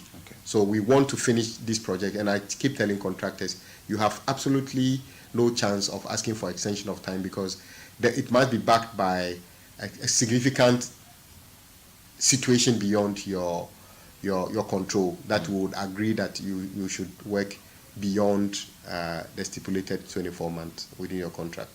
Now, the issue of transparency is, I can say, is what has brought about this sole sourcing, competitive bidding, and all that. What is the assurance from your ministry when it comes to transparency? And now, you also indicated in Parliament that 44% of the projects under Big Push were actually sole sourced. Take us through that particular conversation. There's a reason we should endeavor to do competitive bidding as much as possible. And when we're in opposition, I made the point that part of the reason, and I gave reasons like we see contract sole source where contractors were asked to go and bring your own quotation for a project. That is leading to a pure abuse. How did we address that in Big Push? No contractor was asked to bring their own quotation. We did the survey, design and costing ourselves. So we've taken away that abuse of the system under sole source. From 2017 to 2024, truth be told, majority of the project that the ministry was running were sole sourced. Maybe 99% were sole sourced. There's very little evidence of competitive bidding at the ministry before we took over. So President Mahama, in giving an example of why we would improve things, gave an example of, I think, a cage or something being bought by somebody and said that, look, if this is what we wanted to do, we should have opened it up because this is not a special item that nobody can do. And people kept saying it that, oh, we said we will not do sole sourcing at all. In any case, I was the same. I was also, I was, and I'm still a crusader for that, for a better and competitive way of doing things. At the same time, I supported government to award some interchange as a sole source because it was an emergency. The situation needed to be addressed. The same applies to the motorway and many other projects because those are outliers in terms of, and then the law allows that when it's in situations like that, you're allowed to do. But not when you want to do routine maintenance. When you know that next month I'm supposed, or next 6 months I'm going to do routine maintenance, you can advertise those ones. But even those times, all of them were still sole sourcing. Those were the things we were against. So if you compare almost all procurements being done through sole sourcing, no commitment authorization, to a government that did sole sourcing with only 44% of that thing, I think it's a significant leap towards making things better. That is the point I was trying to make, that if NPP did 44%, only 44% sole sourcing, that would have been a pressure on us to do better than that. But we are not even saying that sole sourcing is our norm. It's an exception. Because the roads I talked to you about, who can tell me that Gini Sampa to be done under sole sourcing, to be done within 24 months, let's go to the communities and ask them that, oh, let's do the procurement in 12 months. Because we spent about 7 months doing the studies and the design. We needed another 4 to 5 months to go through a full competitive bidding. And I was giving an example yesterday on a sister station that I decided that we'll do the reintroduction of the road toll through a full competitive bidding. Guess what? We are still on the process. Though Parliament gave approval for us to go and roll it out, because I chose a full competitive bidding, the process naturally will give opportunity for the longest possible period. But some of the roads can't wait for that. So we haven't changed our principles in terms of sole sourcing at all. Indeed, if you take individual projects, the vast number of projects we are still doing now went through competitive bidding. So now the assurance that the projects that are ongoing right now, the country would have value for money. And the fact that there will be transparency, can you give that assurance? Yes, in fact, it is a very, you used very two technical words that are good. Value for money is a very important and abused word. Value for money is not only about how much something costs. It is also about the value. So you can buy a mobile phone and you think you bought an iPhone for, let's say, $1,000, and it gets spoiled in 6 weeks. You ask yourself, is it supposed to get spoiled in 6 weeks? So you might have gotten an iPhone for $1,000. You didn't get the value. You didn't get the value. So one of the ways to deal with that is that, for instance, like I gave you one example where in many of the cases, almost all the projects were sole sourced, were also designed and built under the Big Push, because we did not pay any contractor for design, except 3 projects: the Dambai Bridge, Chairman 4, And then one of the Cape Coast to Takoradi, because of the complexity of those projects, it means we saved between 3 to 5% of the contract price already, even before we went to site.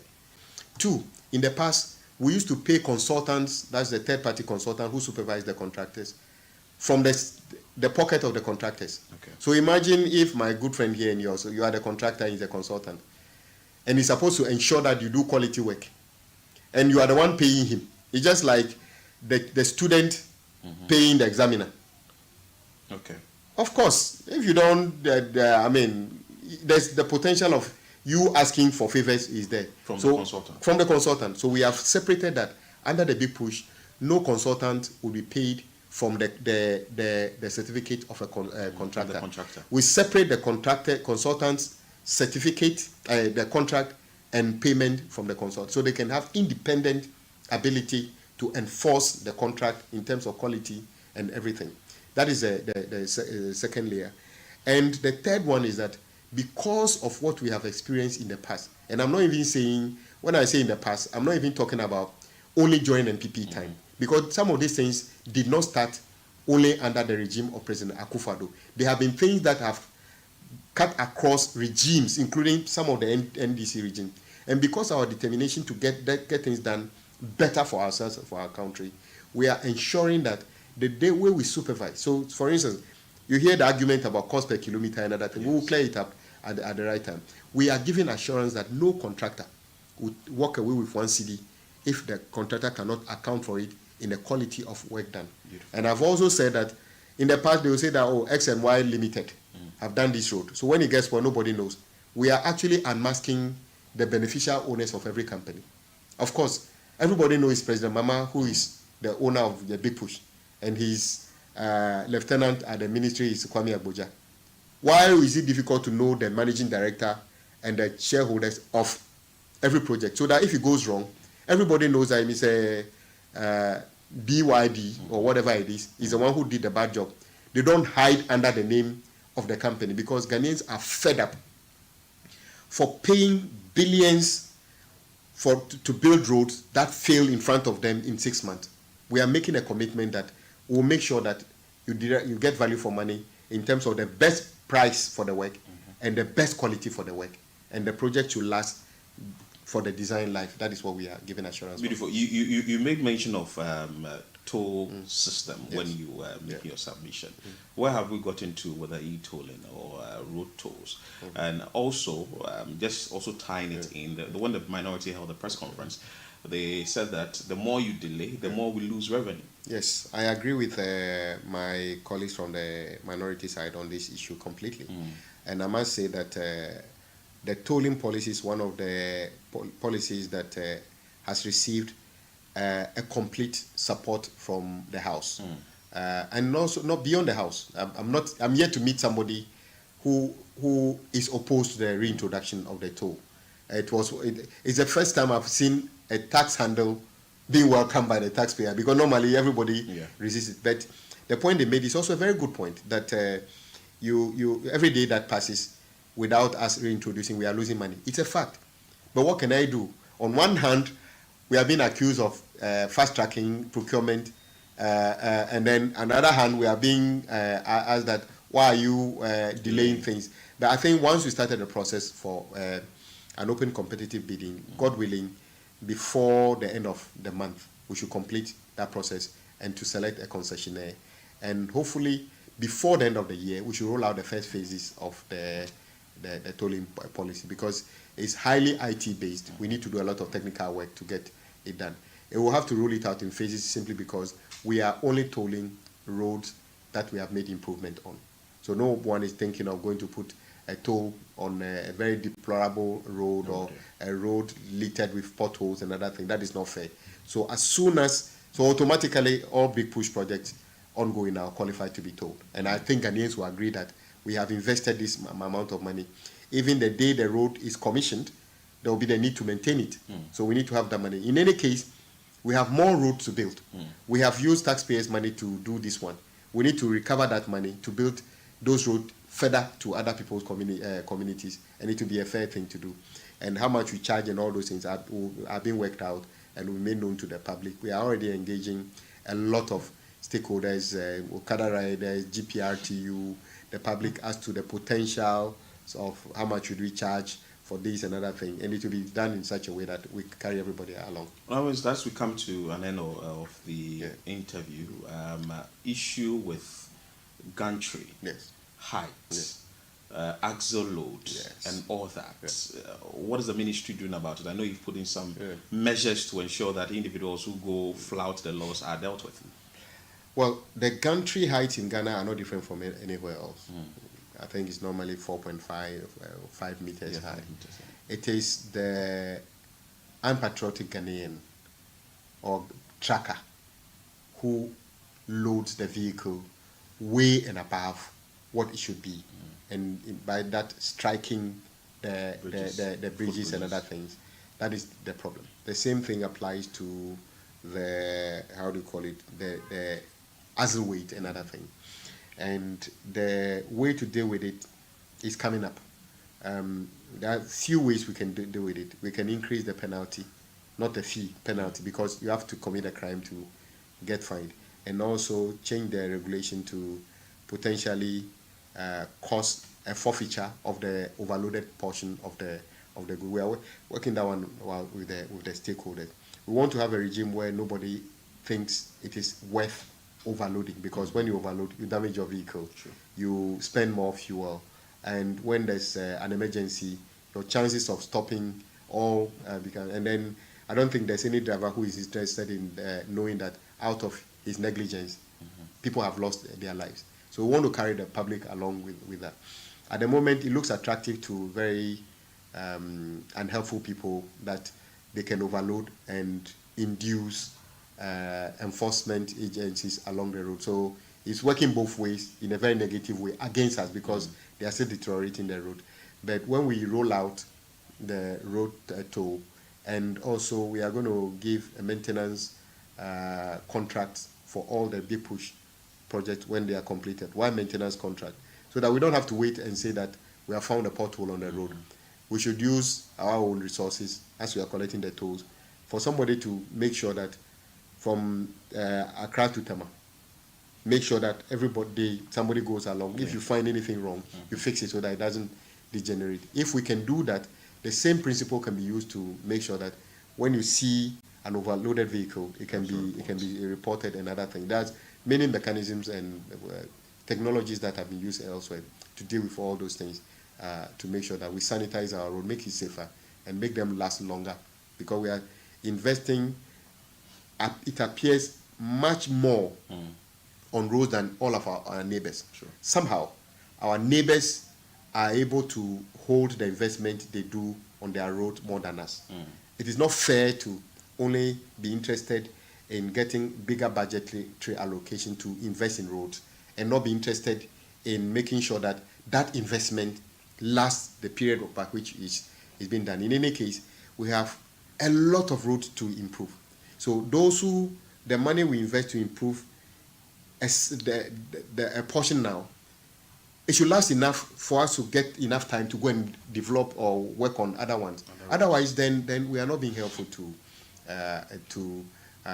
the taxpayer in terms of how we invest this money. So we are determined to make sure that this money or this investment works for the taxpayer. We take money to invest in road. That road must last. If we say 5, 10, 15 years, it might last. So within that 15 years, the resources that are available, we can use it to develop other people's road, so that in a reasonable time, everybody will have a safer road getting to wherever they live.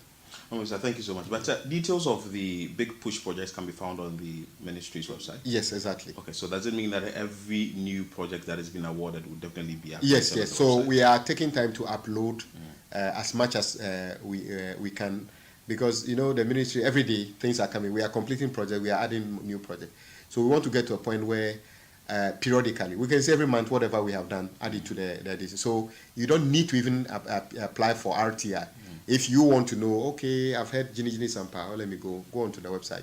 You don't need the minister to do. In fact, so I'm saying that when it comes to big push, even if you were to send me an RTI now, I will just write back to you and tell you check the website, because I don't need to physically write to you, because the information is there. And we have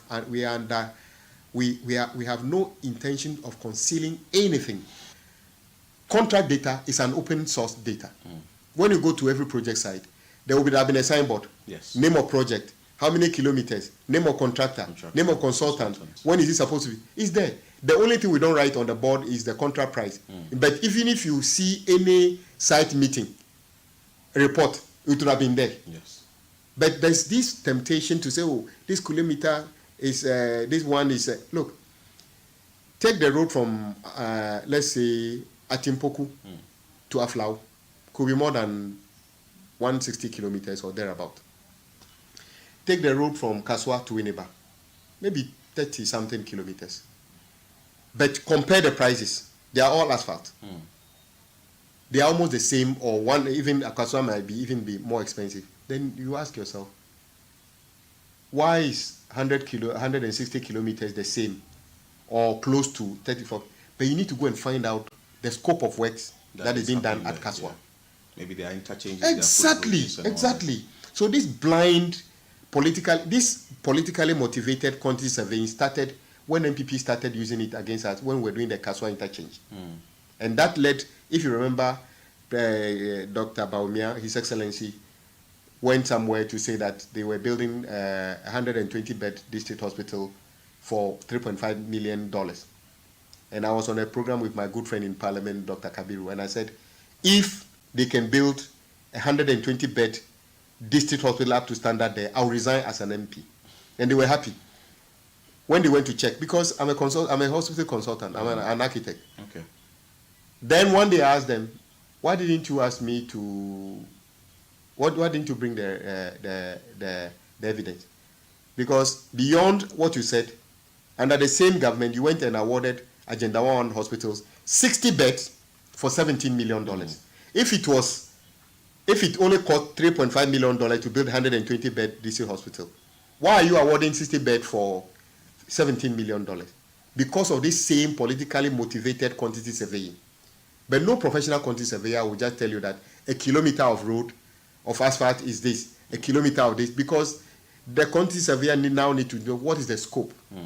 Like you are saying, what is happening at Kaswa to Winneba is a very complicated work. The number of underpasses and then overpasses and other things. Well.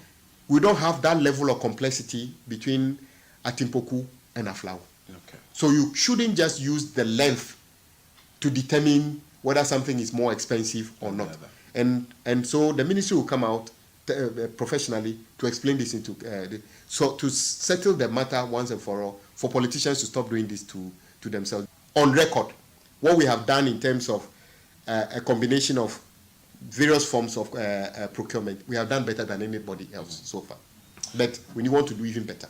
Now, Minister, we'll leave it at that. We'll leave it here, but we will definitely come to you for more conversation on this. So thank you so much for joining us on Breakfast Daily. You're still joining us here on Breakfast Daily on Channel 1 TV. We will bring you more after this.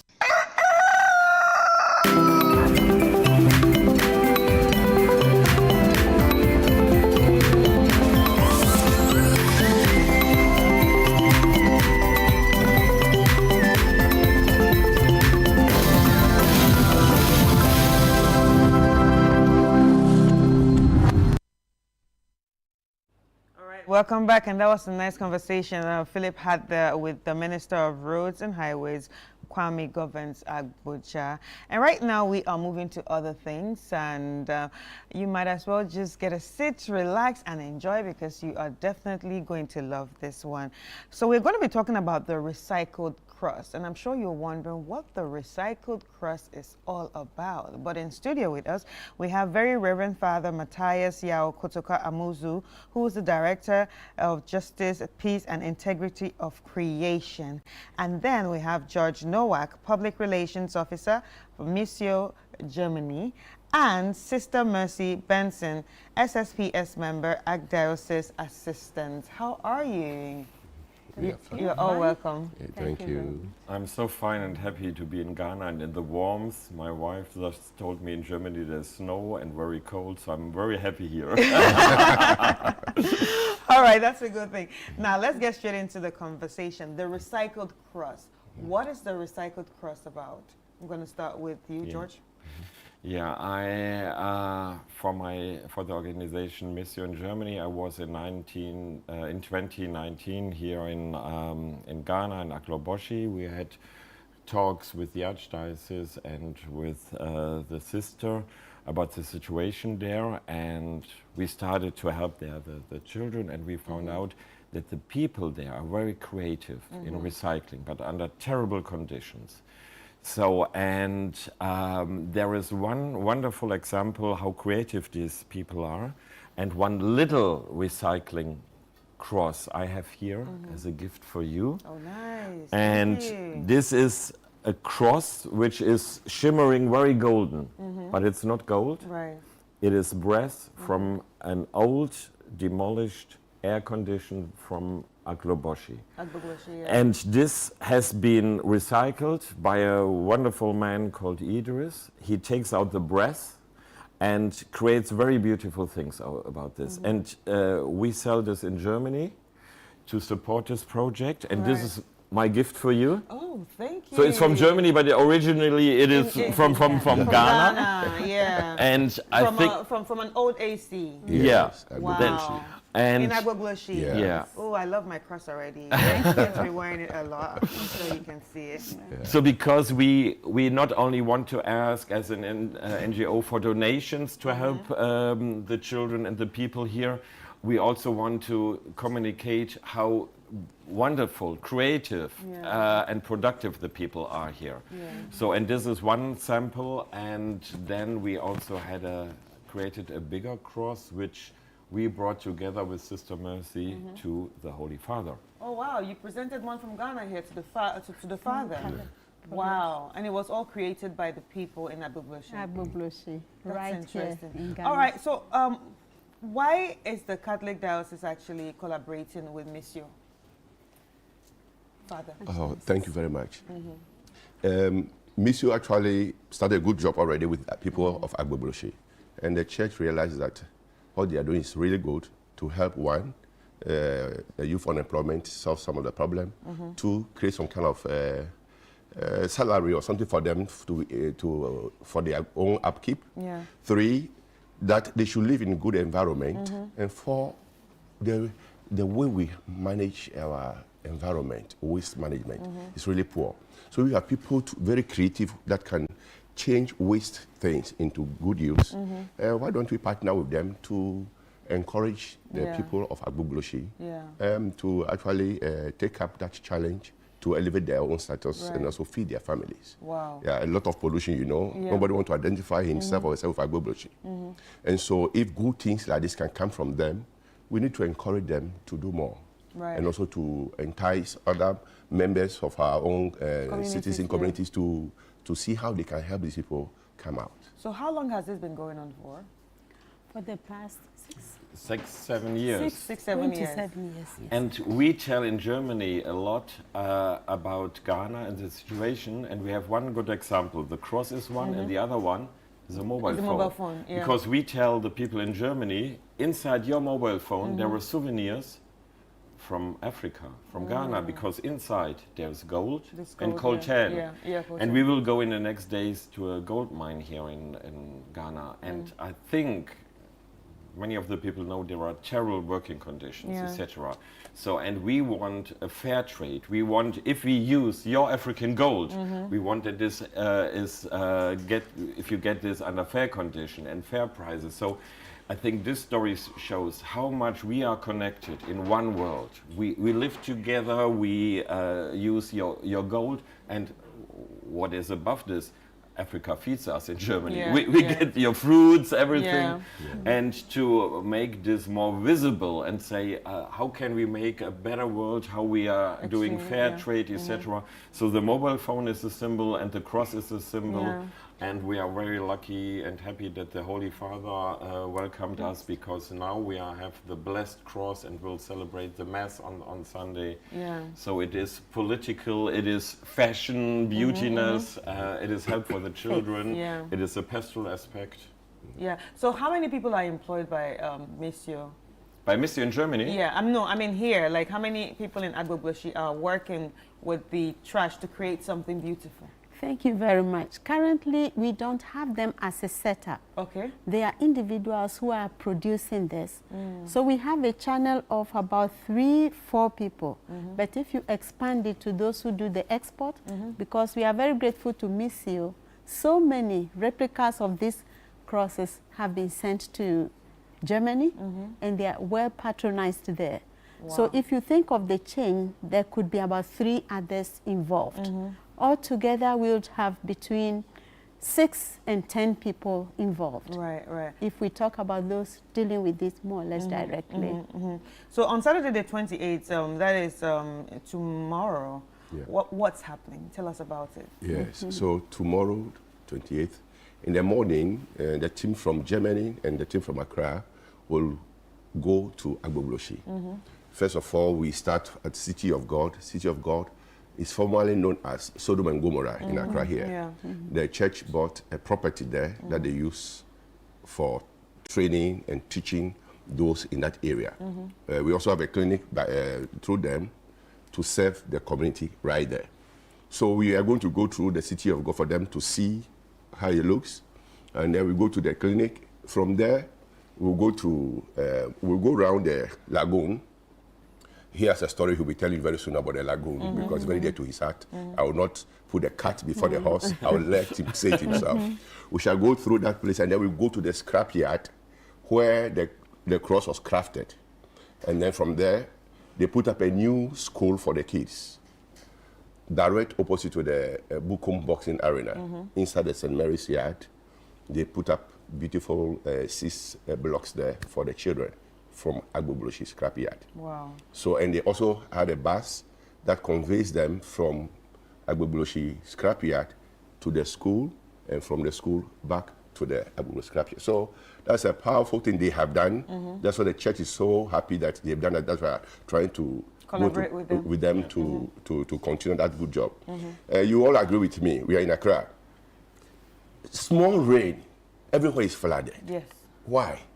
Because we don't know how to manage our waste. We throw things into gutters, and the little rain, people's homes are flooded, people are drowned, people's properties are being carried away, all because as if we're not very much conscious about how we manage our waste. So this is a very big opportunity for us to create that awareness and conscientization that everybody, from plastic waste to all kinds of waste, if good things can come out from waste, we should be able to segregate our waste and also make good use of them. Yeah, you see. So now you're educating the people. Exactly. Again on that, from the school is called the Guardian Angels Center. From there, we will have a float with the cross crafted from waste, e-waste.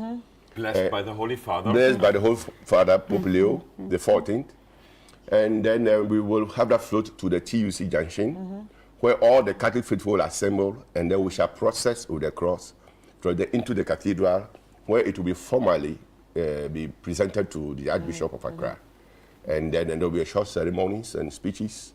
And we also introduce the young man who crafted the cross. Wow. If you allow me. Yeah. That's another good aspect of it.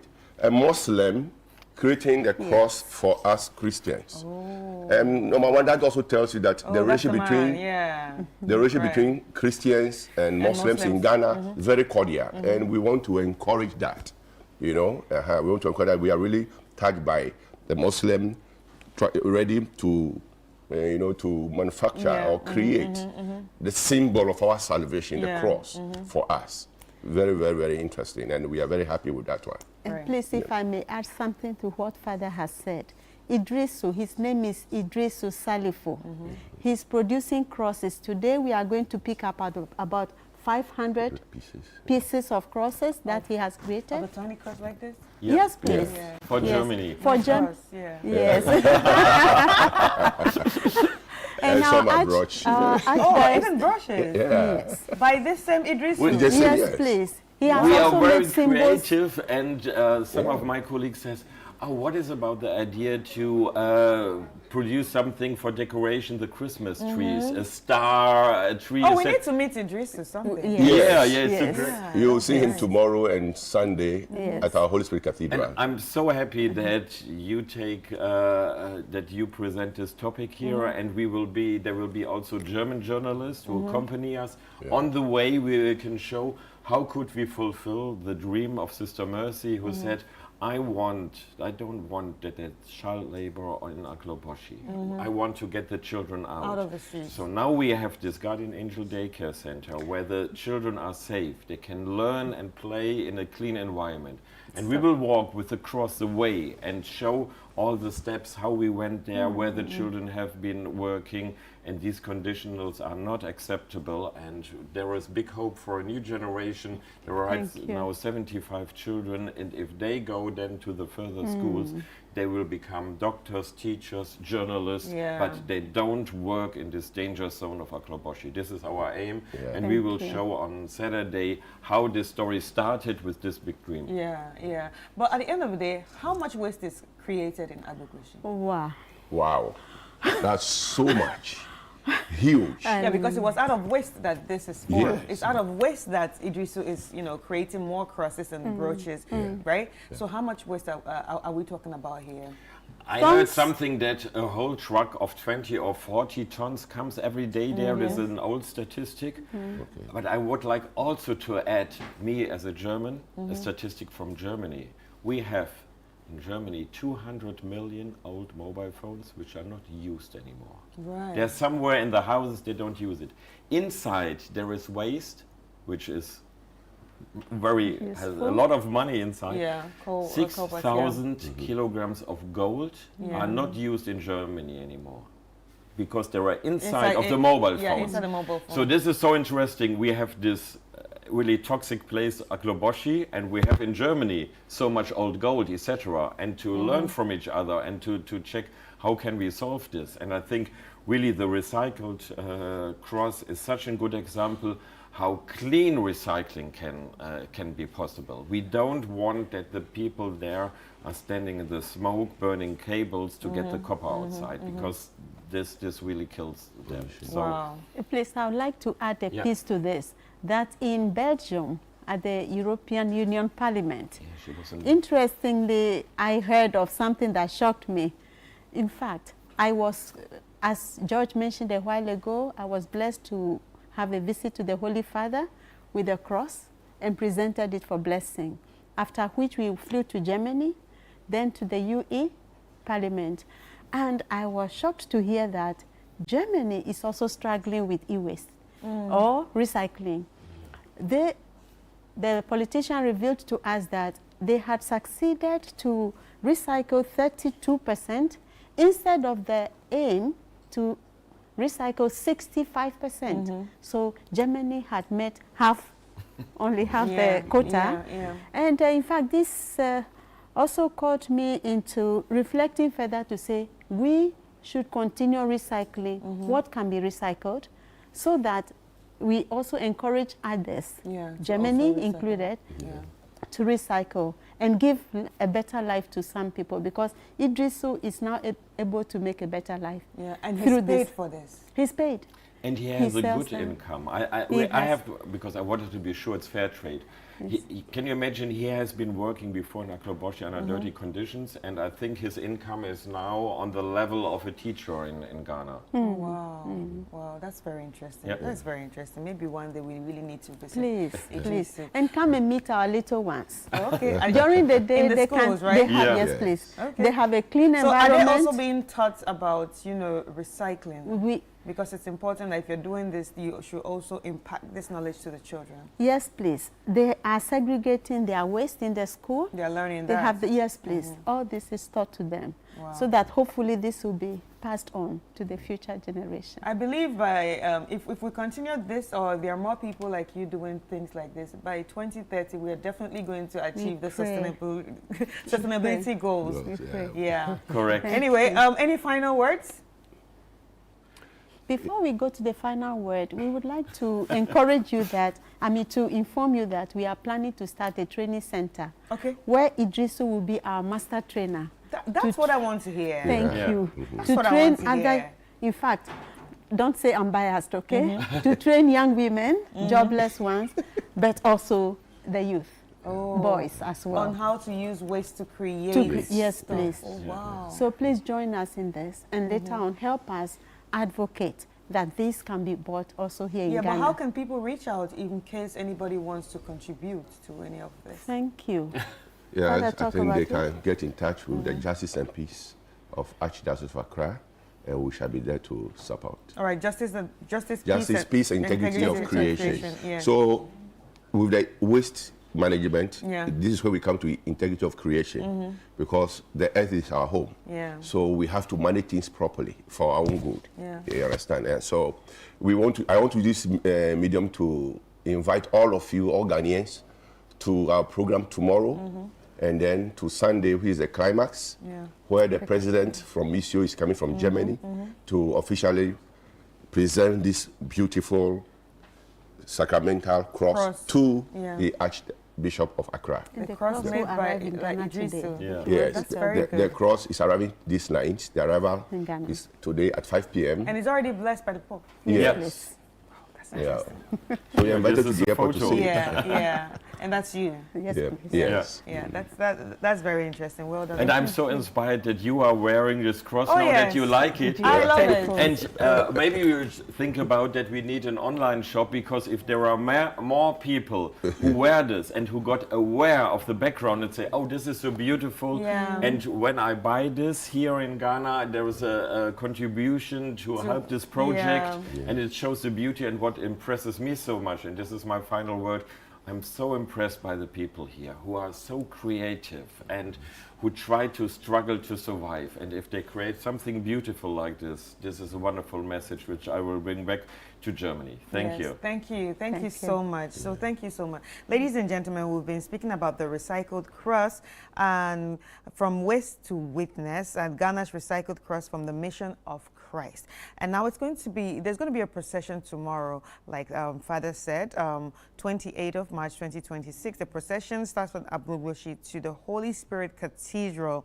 And Sunday, the 29th, they're going to climax it at the Holy Spirit Cathedral at Dabraka. So if you have time, or if you're interested in being part of this, you can actually join and be blessed. So in the studio, we actually been speaking to very Reverend Father Matthias Yao Kotoka Amuzu, who's the Director of Justice, Peace and Integrity of Creation, George Nowak, Public Relations Officer from MISIO, Germany, and Sister Mercy Benson, SSPS member of the Archdiocese, an Archdiocese assistant. And also I want to say a very big thank you to you for this wonderful gift. And if you look at this gift, it's a pretty cross, and I'm sure you're like, it's beautiful, but at the end of the day, I'm not just wearing this because of fashion or because of the cross significance, but also because of how it was made. This is actually recycled from waste, an old AC, and now it's something that you can actually wear on your neck, and I'm excited. Thank you. Thank you so much. Thank you. And we need more people like this doing stuff that we just discussed. And also, I think this can actually help us manage our waste and reach our sustainability goal for 2030. Anyway, it's been a wonderful conversation. Let's take a quick break and we will be right back. Ago.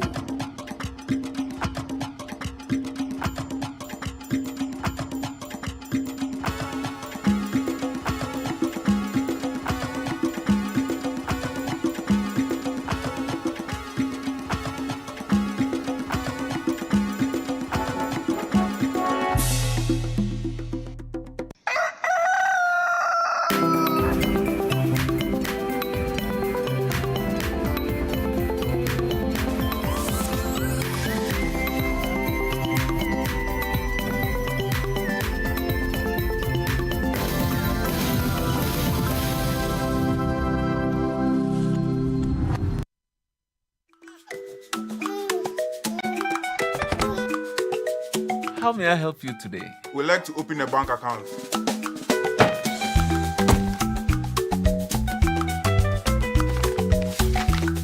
Sign here, sign here, sign here, and here. And now you draw direction to your house.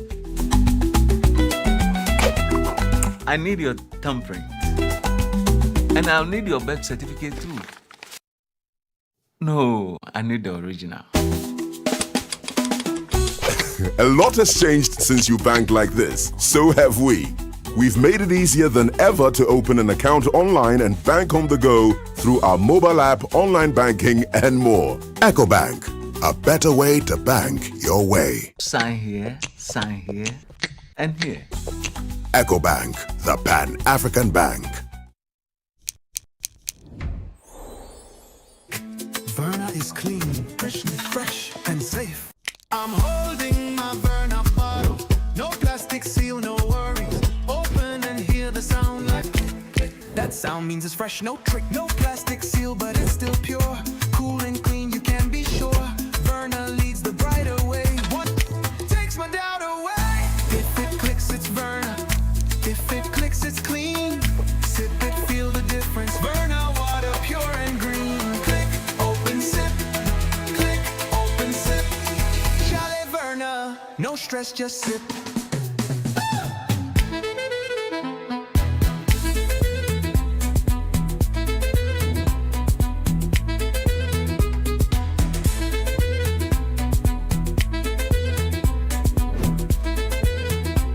Chalet Verna, no stress, just sip. This advert is FDA approved. In the heart of Africa, where the warmth of our people meets the beauty of our land, there's a pride that soars high. Welcome to South African Airways. At SAA, we're more than an airline. From the golden sands of Cape Town to the thundering Victoria Falls, from the turquoise waters of Mauritius to the pristine beaches of Perth. Let South African Airways take you on a journey you'll never forget. As a proud member of the Star Alliance, the world's largest premier airline network, SAA is dedicated to delivering unparalleled passenger services of the highest standard. South African Airways, proudly South African, where every journey begins with Sawubona. We see you.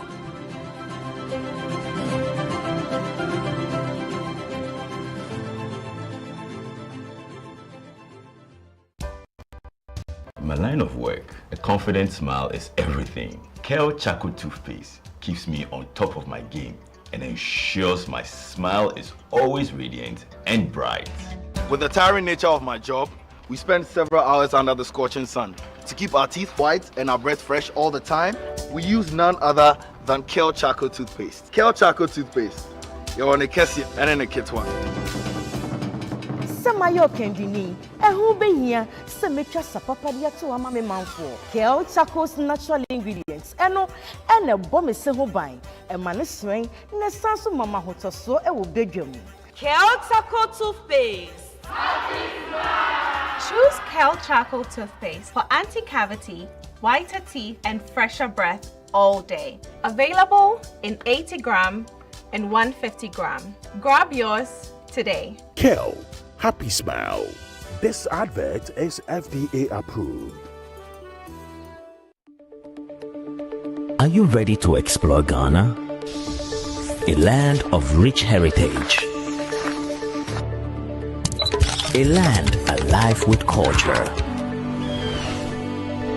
A land of unforgettable adventures.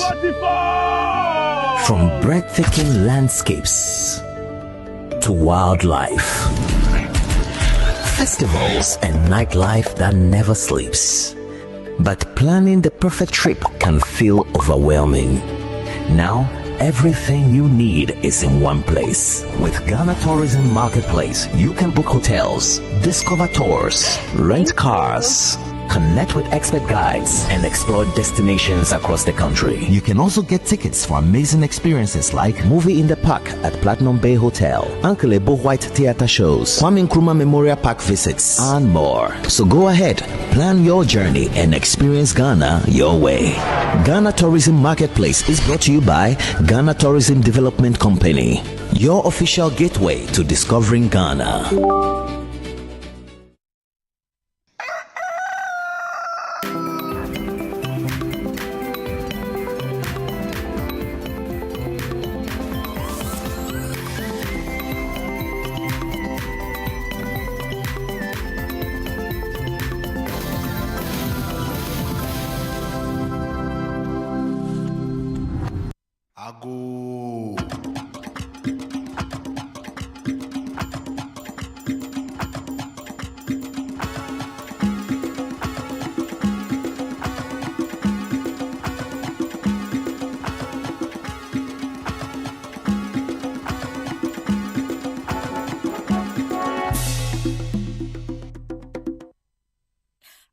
I'd be back shortly. You're welcome to Tales from Our Past right here on Channel One TV. I am your host, Enosapo. Of course, I don't do this alone. I always do this with Dr. Benjamin Amache Boateng as well as Dr. Sarah Dogbaji, and we're talking about our indigenous folklore right here on Tales from Our Past. And as usual, it's always fun. There's a bit of games that remind you of, when you were young. And we're trying to disabuse your mind that folklore is old people talk. So stick and stay. This is another episode of Tales from Our Past.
Au minimo wanana kukona watu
music is to die for.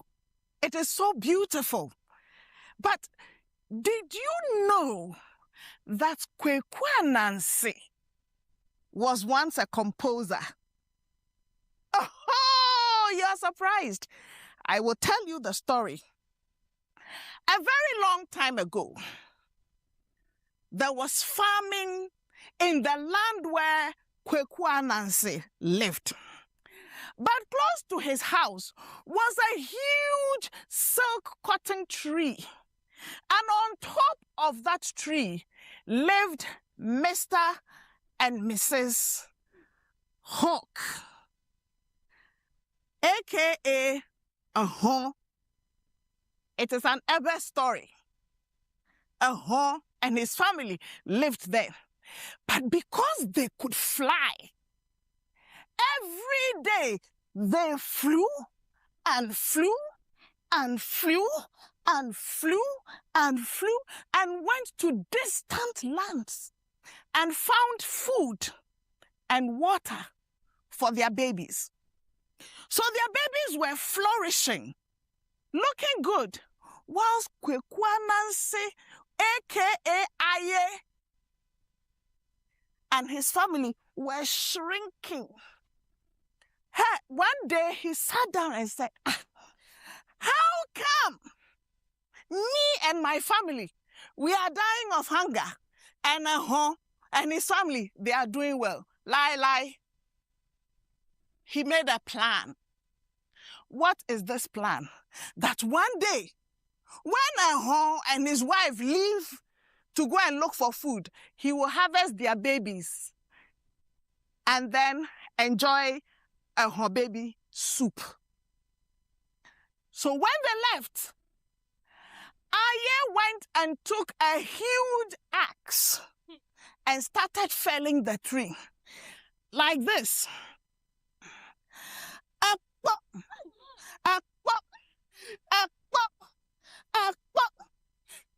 And the babies started crying. Tate hale, Aye move volo. Nane hale, Aye move volo.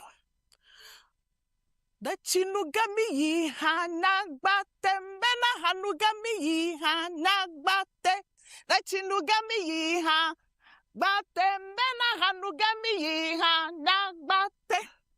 They were calling their parents and asking, if it is water you are going to drink, wouldn't you be back by now?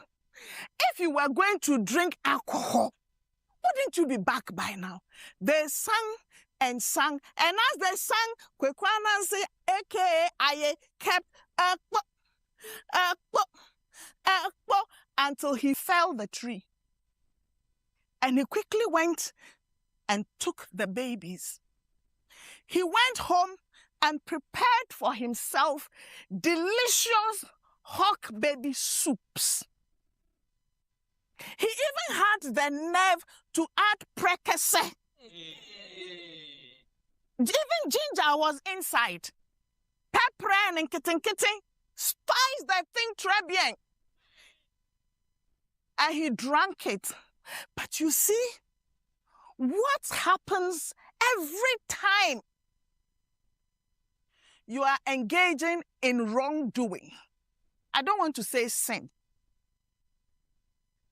You will finish doing the thing before you come face to face with the repercussions. So he started thinking, what will happen when Ahon comes back? And he took a plan and composed a song. This is the thing. Analia da hoviadwa. Repeat it. Analia da hoviadwa. Analia da hoviadwa. Confidently. Analia da hoviadwa. And the song says, will you be like this and cook and eat hawk's children? So he went first to the frog. I said, Frog, I have a proposal. Hey, let us diagrobi. I will sing a song.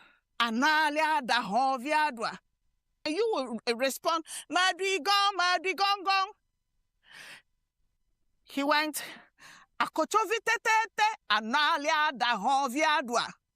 Akotovitete, Analia da hoviadwa. Akotovi went, brrr, brrr, brrr. He didn't respond. Then he went to the lizard and said, Agatuvitete, Analia da hoviadwa. Agatuvitete, Analia da hoviadwa. Agatuvitete, Analia da. Agatuvi did not respond. He was just high on his own history, praising himself for falling from the height he did fall from. And then he saw Koklovi the chick. And she was feeling très bien already, dancing, enjoying life. And then he said, hey, Koklovi tetete analia da hoviadwa. Koklovi innocently joined in the fun and started singing, Madrigong, Madrigong, Madrigong, Madrigong.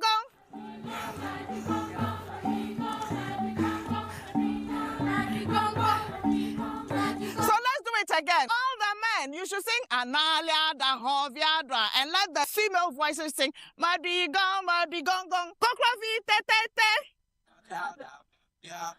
Koklovi tetete. Then the ladies Madrigong, Analia da hoviadwa. Analia da hoviadwa. Analia da hoviadwa. Analia da hoviadwa. Analia da hoviadwa. Oh, Analia da hoviadwa. Analia da hoviadwa. They kept singing this song until Mr. and Mrs. Hawk came back. They swooped all over the place looking for their babies. And then they heard the song. They followed the sound. And then they went believing that Koklovi the chick is the one who cooked and ate their babies. So they went down and swooped and caught Koklovi and took her away. This is why the hawk keeps catching chicks up till today. Because she did not do due diligence. So anytime somebody brings you a proposal, however creative, don't just follow blindly. Do due diligence. Find out why they are doing what you're doing. I will see you another time. Madrigong, Madrigong.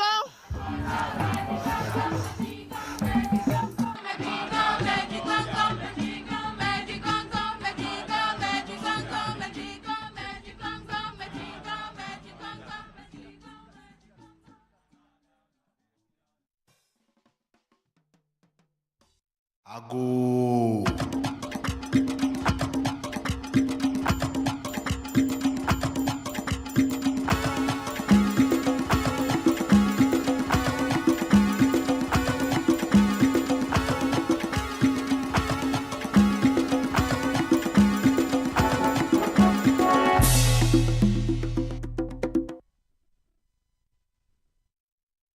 That was an interesting one, Tales of Our Past, and I'm sure you've learned a lot. And I like the fact that they were doing some moves there, the story that was told, but you should enjoy more of this on Channel One TV. For now, let's continue with the show, and let's bring you what is trending. A number of things are trending,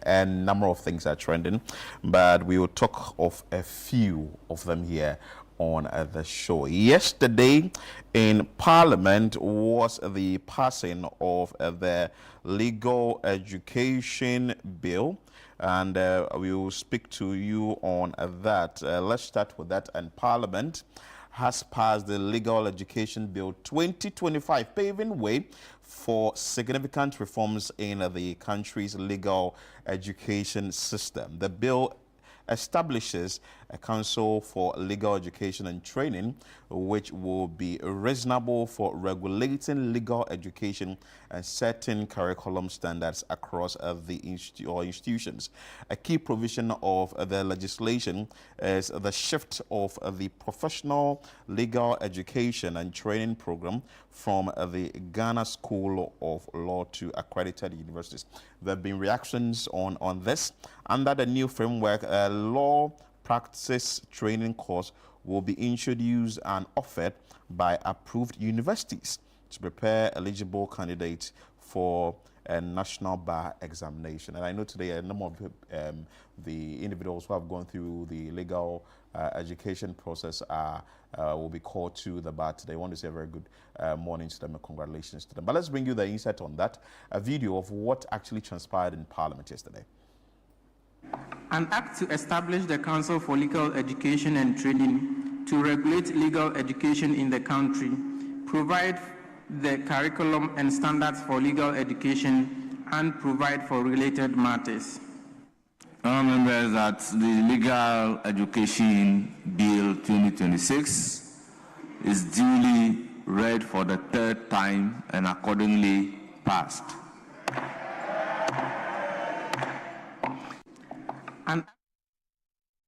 So Legal Education Bill 2025 has been passed, but the minority leader, Alexander Aponyo-Markin, took a swipe at the NDC government, accusing it of failing to deliver on some key campaign promises.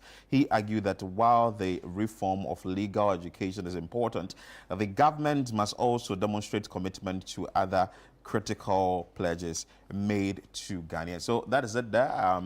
For the minority leader, Alexander Aponyo-Markin, he's a lawyer himself, so he likes it when people want to enter into the legal space and try and learn about the legal. But law is interesting. Yeah. Law is very, very, very I interesting. think it's very interesting. Everything you do, there is some legal connotation in there, because you see somebody sharing videos of people who are doing their own thing, but like some judge mentioned the other time, it flouts the laws of the land. And if you do not know, you may think that ignorance, but no, ignorance is no excuse to the law. So I like this one.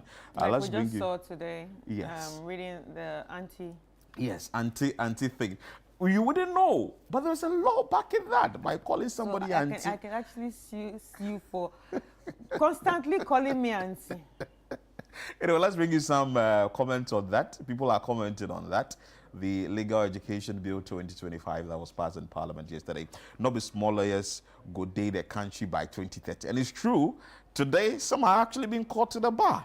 So on this one's a very good initiative. There's nothing special about training to the Ghana School of Law that cannot be done at the faculties. Well, you say. We will all read the law. Yes, for the law, there we will all read. You can read and put it in your pocket. Read, know what it is, and know how you go about your duties. Chris, are you going to read law? My son is already reading law. Oh, your son is reading law. Yeah, I think I would have to read law at a point, just to learn it and just put it in my pocket so that I can quote. He can know the rules and tell me what. And tell me what mommy should do. And tell me what I should do. Oh yeah. So at least know one or two things about what we are doing. Quote the Constitution, Article 162, Article 163, which has to talk about the media space independence and all that. So quote them. Okay, let's bring you some more comments and. What the Legal Education Bill 2025 has made the general public talking. Do you have more comment? Let's bring you more comment if we do. This one says that promise made, promise delivered. Talk and do government. Good move. Now universities can have a department of law school. Okay. Most universities running law programs don't even have enough structures and resources to accommodate plenty students. The Legal Education Reform Bill doesn't look into considering the welfare of the students. Well, I'm sure that some sort of checks will be made to see if you really have the infrastructure. Everyone's excitement about the new Legal Education Reform Bill, believing it will finally make legal education simple and easy for ordinary folks. Surprised it won't. Well, it's very difficult. You have to read a lot. You have to learn a lot. You have to, like, I saw someone who was going to write on exams. I think it had to do with the entrance exams into the Ghana School of Law. And you, on her bed, had several books. And you have to actually memorize the cases, because it's the cases that you want to fall on to make your point. Because this happened, this happened, that, this versus that, so that you be able to challenge and also argue out your point if there is anything like debate or that. So if you want to go in there, well, it's interesting what we are seeing, but if you want to go in there, I beg, you would have to get a brain so that you do it. I see lawyers walking around with traveling bags. And I ask myself, what is in there? But in there are books, huge books, and they have to be quoting. They know which page, they know that. So I think it's a step in the right direction. Everything possible to at least expand the legal education system so that people can get informed. People are asking why we are having too many lawyers and doctors. But even the ratio, understand, we still do not have enough lawyers. Yeah, and also we still don't have enough doctors. Doctors as well. I remember the last time, we don't even have enough dentists. So we still don't have a lot of We don't have things. enough. Yeah. We still have a long way to go. We still have a long yeah, way to go. go to school. Go to school. Yeah. In all your gettings, We education. won't fault you. Please go to school. We need more. But anyway, let's head to the second one. The second one is actually on sports. France beats Brazil in friendly match yesterday. France actually stunned Brazil with 2-1 in a friendly at the Gillette Stadium in Foxborough, Massachusetts on Thursday. Mbappe scored first in the 32nd minute, and Hugo Ekitike added a second on the counter in the 65th after Dayo Upamecano's red card. Gleison Bremer headed on back to Brazil late, but they couldn't equalize, drawing boos from fans. This result gives both teams key lessons ahead of the 2026 World Cup. And today is going to be Ghana and Austria. Yes. But let's bring you a comment on France, Brazil. And later, we'll talk something brief about Austria. France cooking already. World Cup warming shots. Okay. And red card for France, and Brazil still could not even get a draw. Brazil will be out in round 16. You think so? Okay. Is France better or is Brazil finished? Well, a question you are asking there. Brazil is nothing without Neymar Jr. Okay, Neymar. Okay. France looking sharp already, World Cup favorite for a reason. It looked like they are trying to polish or trying to keep their boots ready for the World Cup. And today is going to be Ghana and Austria. Yeah, Ghana and Austria, but we're having coming in is just a quite unfortunate news that Black Stars players and team officials were actually robbed today in their hotel in Vienna ahead of the Austria game. Oh, I hope this will not disvim the players. It doesn't have to disvim you if you're robbed. You use the strength of being angry and then play hard. Wait, they need to play. When they play and the strength, use all that anger and play, and then we win them, and then we can get angry. But how come they lost it? How come? I don't know. Most in time, Vienna. Yeah, I don't think. Anyway. Maybe they went on practice, and then the camp. Someone went in. Yeah, and then robbed. Them. Oh no. Anyway, well, because definitely, I don't think they can be robbed while they are out there. That would be so weird. So probably when they went to practice, yeah. But even anyway, we just hope that they will be able to play at their hotel. Actually, from what we are getting. Then they should. I'm sure they should. There should be some sort of investigation. There should be a CCTV in the hotel or something to trace who went in there. Maybe the CCTV will not be in the room, but maybe on the corridor who actually went in last to $20,000. That's a lot of money. So they say trouble struck after Wednesday's third session when two players reported the theft of Rolex watches valued $20,000. Okay. The next day, a member of the technical staff discovered $2,250 in cash. Missing. So team officials immediately alerted local authorities, but efforts to investigate were hampered after hotel management cited faulty security cameras. However, the Black Star management has since involved the Vienna police authorities to help identify the perpetrators. Very good. Well, despite the unsettling incident, you know, they still have a match today, so let's... What's the prediction? I keep asking. Oh, because they've robbed them, dear, the Black Stars have to win them like 2-0. Okay. No, out of anger. Out of anger. This is not technical, whatever. Me, I'm just. And also, if we have to look technically, you know, the Austrian team hasn't been in the World Cup in a long time, as we heard from the sports guy yesterday. That's Gabi, they haven't been there in a long time also. But at the same time, we should also, you know, be at our best, because at the end of the day, if you think they haven't been there in a long time, I think they have one of the best coaches from what we hear. Okay. Anyway, so that's it. France, Brazil 2-1, and today is going to be Ghana, Austria at 5:30, I think. 5:30. But on City 97.3 FM, you can get live commentary. So you'd want to join us there so that we bring you live commentary. Let's bring you the video of the day.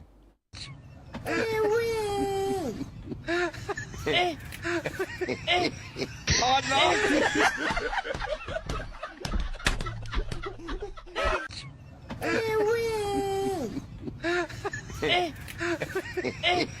Oh no!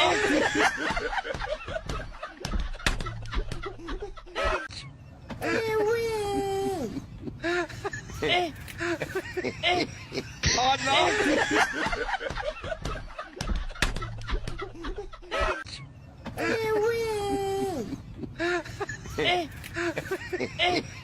Oh no!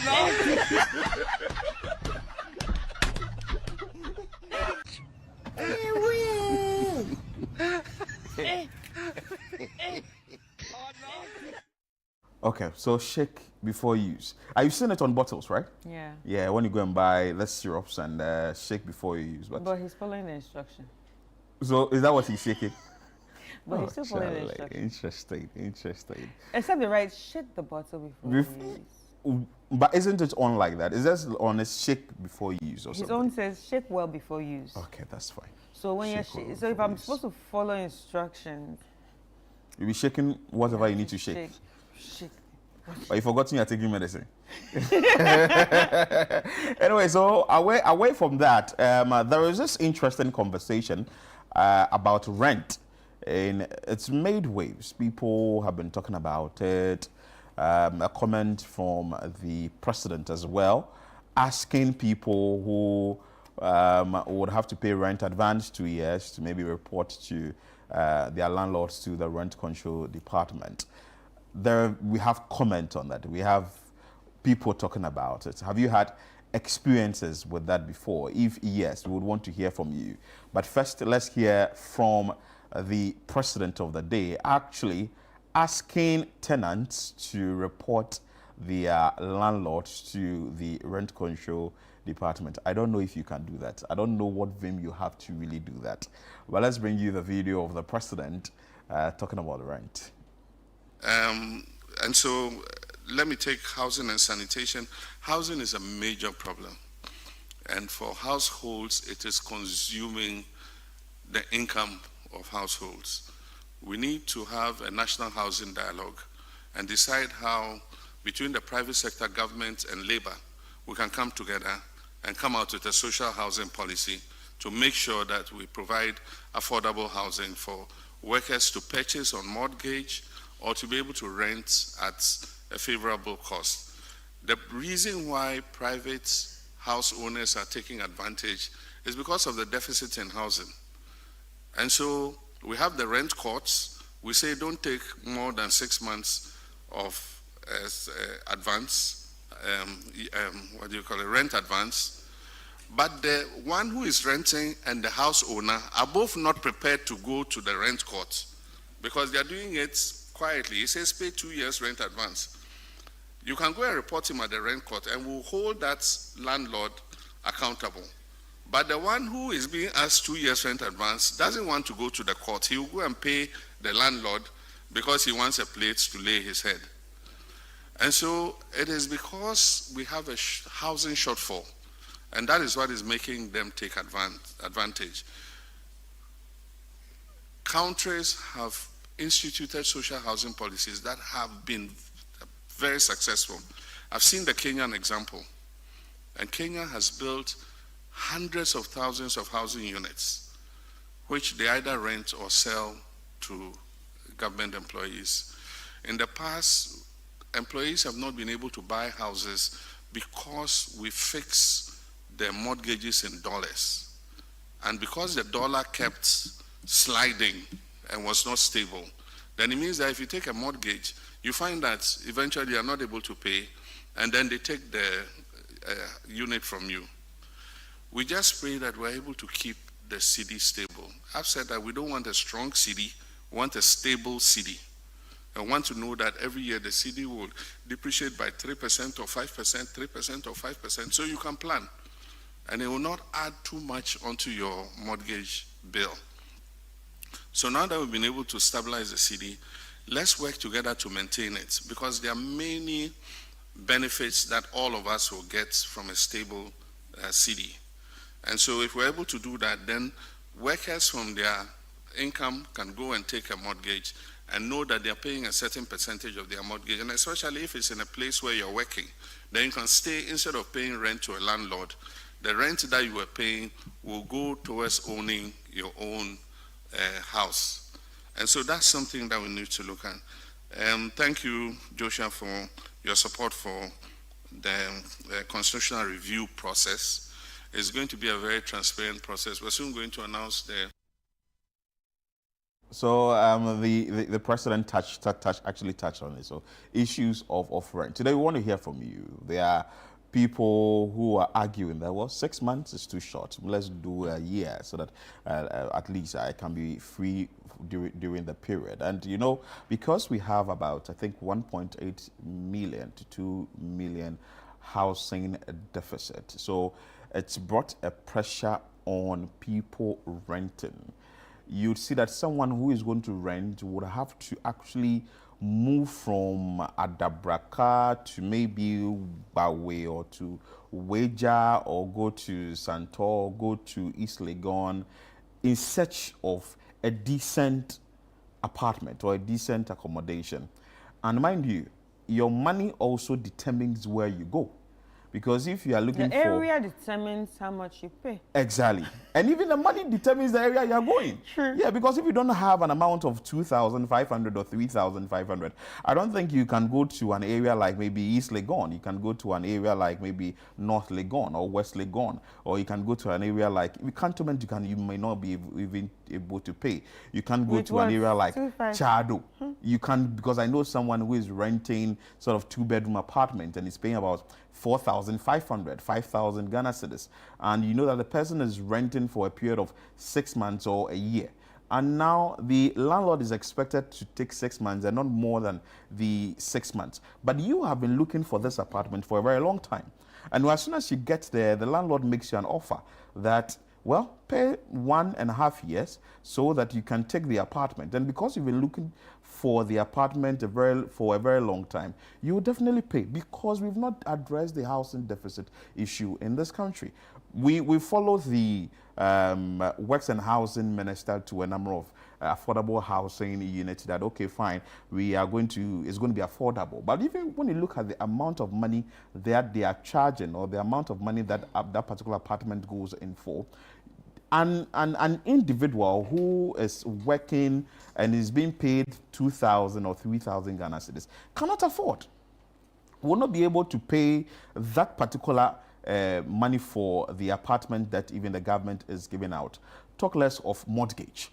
So you've gone in for the mortgage system. At the end of the day, every month there is an amount of money that you're supposed to pay to maybe the bank or whoever gave you that particular style of payment, and for you to get that decent apartment. So I think that though a comment has been made that you can report your landlord, or then again, because you are scared that the landlord is going to eject you, so you don't want to report him or her, it's in the best interest that you will get the apartment for that long period of time. You would get the apartment for a year or two, because getting it is a difficult thing. No, but you see, I staying in there, yeah. and maybe there's going to be a rent increase. It's just one other problem. But you see, I've also come to realize something. At the end of the day, it's all about you know, our preferences. What you're making cannot be what someone else is making. Do you understand? So you might prefer 2 years, but the person that does not make up to that and have different responsibilities on their necks probably cannot afford that 2 years that you're talking about. So I think there should just be a system whereby people say, okay, you know what, this is what I have. This is what I can pay. I can do 6 months. Or maybe it starts from 6 months. Or maybe nothing lesser than 6 months. It should start from 6 months. A system whereby the whole payment plan starts from 6 months. So if I can do 6 months, 6 months is my least. 2 years is my max. Or 1 year is what I can do for now. But at the end of the day, everything could start from 6 months. As we are arguing about this, we want to open the phone lines. We want to give you the chance to talk to us about the rent situation in the country and whether you think that it would be prudent for a tenant to report the landlord or take the landlord to the rent court. And even at that, do you think that the tenant will actually be winning this particular case? Let's hear from you. The numbers are on the screens. Join us. Let's have a conversation. All right. So I'll wait for people to join the conversation, and also about that issue of, you know, calling out your landlord or reporting your landlord. Obviously, we know the system here in Ghana. We know, in fact, not just Ghana. We know the system in Africa. How many landlords have been prosecuted? How many landlords have rent control actually tackled and said that, look, you were wrong, so this person stays on and all that? How many have we seen? So because that we've not seen a lot, or we've not even seen, we have not seen any, because we've not seen any. Do you understand? So let me just speak for myself. Because I've not seen any, I'm not going to try it. Reporting your landlord? I'm sorry. It's easy to come out and tell us to go and report, but let's be honest. So if they throw me out, where am I going to? You've told me to report, now I've reported. Like, if they throw me out, where am I going to? Do you understand? So I don't think, it's easy to say. It's easy to tell us, report your landlord. But can we do it? What's the consequence after doing it? The landlord might say, okay, rent control will come and definitely say, okay, fine, landlord, you are at fault here, blah, blah, blah. And the landlord will say, okay, I'm giving you 1 month or 2 months or 3 months to even leave. But do I have the money after I leave? Maybe I don't even have the money at that point to leave. Dominic, because it takes a lot for you to even gather that amount of money. Let's hear from Dominic from South. He's joining us on. Dominic, good morning. Let's hear from you. Good morning. This is an interesting issue. Sometimes we talk about reporting, but then I have a property, and for some time now, when I give it out, I don't even take an advance. Why? Because even if you give me 5 years advance, I always see the disadvantage. I want my money at the end of the month. It's enough for me. So you take monthly? Yes. Wow. And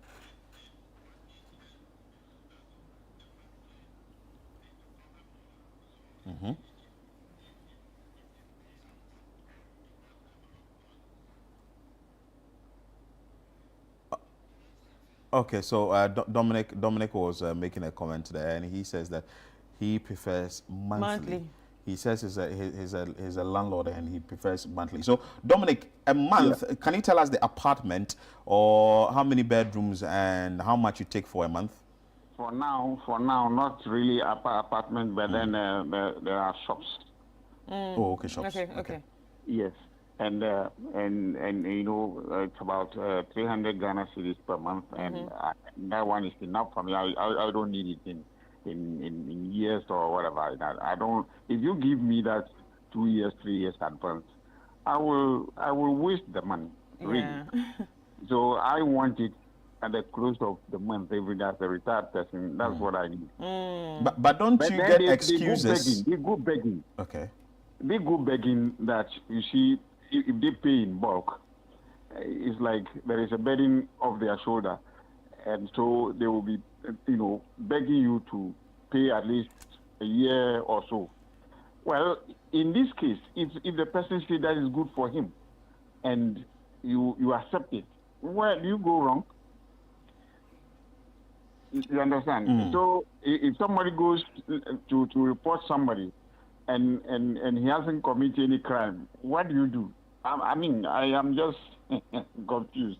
But don't you get excuses from your tenants who do the payment monthly? Maybe a particular month they may default. Well, let's say for instance for last month. Last month, she paid somewhere this month about on the 15th. I didn't argue. I just took it. Said, oh, forgive me, it has delayed, blah blah blah blah blah. But it's okay with me. Okay, Dominic, you're a good landlord. Thank you so much for joining us. He says that he's a retired man, and really the money that he are paying is not really what he's going to survive on, and the fact that he is going to do the money taken monthly, and also I think he's a good landlord. Reason I love is, good landlords. Yes, I really love good I landlords. think is it, but you haven't met a troublesome landlord before. The numbers will be on the screen. The numbers on the screen. You can join us with your call. Let's. Pastor Simon is joining us from Kwashiman. Let's hear from you, Pastor Simon. Okay, greeting to Chris and yourself. Hi. Okay. Yeah, I just want to, contribute to the program. Go ahead. Yeah, please. I'm second of the 6 month Buhaha because it will help us a lot. And I want the president to set some precedent for the landlords concerning the rent payment. Maybe in Kwashiman, suburb of Kwashiman like this, maybe in Kwashiman, maybe 2-bedroom apartments, or Kwashiman enclave will pay maybe 1,500 a month, or 1,200 a month, or 1,000 a month, or 500, or 1 CD a month. If Legon, like this, if Legon, it differ from Kwashima. So if Legon, maybe 2-bedroom in each Legon, maybe 3,000 or 2,500, 5,000 or something like that. So they should demarcate the area and its amount that it will go for. So that if you are a young guy or if you want to rent, and you yourself, you went to the rent control, you went to the suburb of this area, you know the amount and how much you are going to pay for a room in a area that you choose. But we can't compare maybe Kwashiman to somewhere like Joni. No, the rent in Joni should be different from Kwashiman. Okay. Because sometimes the building or the apartments do count a lot. There's some of the apartments you went, you buy chairs and everything. Everything is being there already. So you can't compare that one to whereby you send your things into the same apartment. So that is my contribution. So it will help a lot. The 6 months issue there, I think the government should make it a law. So that and then the landlord also should bear with us. That it will help us, all of us. Okay, thank you so much. Thank you for your time. And he is asking that, well, there should be sort of a range or an official pricing of people's apartment. But how do you go in and come and price my apartment for me? So I basically, don't know how that can be done. so I think it's just concern of the area. It's more about putting a range on the areas. But at the end of the day, it sounds like a great idea, but the landlords will tell you, I built it. I know how much I spent. Do you understand? Yeah, I know how much went into it. I know how much cement I put Yeah, I in know how many blocks I bought. I know how much sand. I know that the amount the laborers took and all that. Anyway, Emmanuel from East Legon is joining us on this. Emmanuel, good morning. Let's hear from you. Good morning. If the president says that we should report landlords who demand excessive advances, I think that's in the right call. Because I don't know whether if tenants are being very timid or something. They feel intimidated sometimes. Well, landlords are taking advantage of people like that.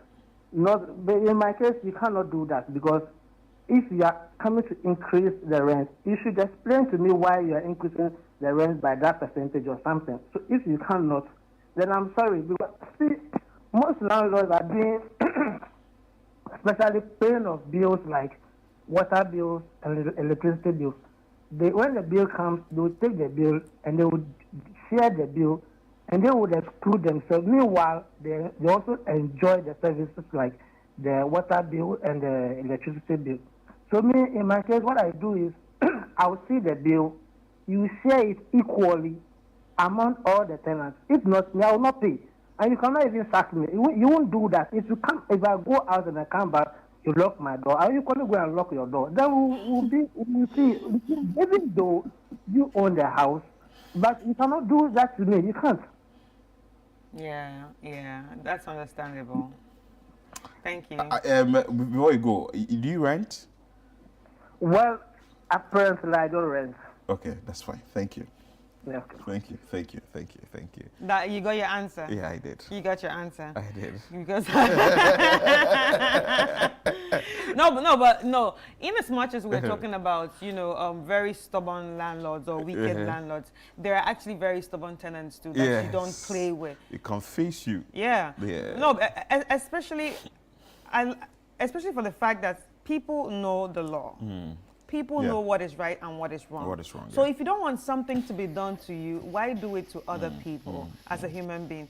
So sometimes I feel like the landlords go overboard. Like what he said, some landlords will be in the same house with you and they expect you pay the electricity bill, then they are using it. You pay the whatever, then you pay the boiler fee, but they are using it. Do you understand? So I feel like they also need to learn to be very considerate. Okay.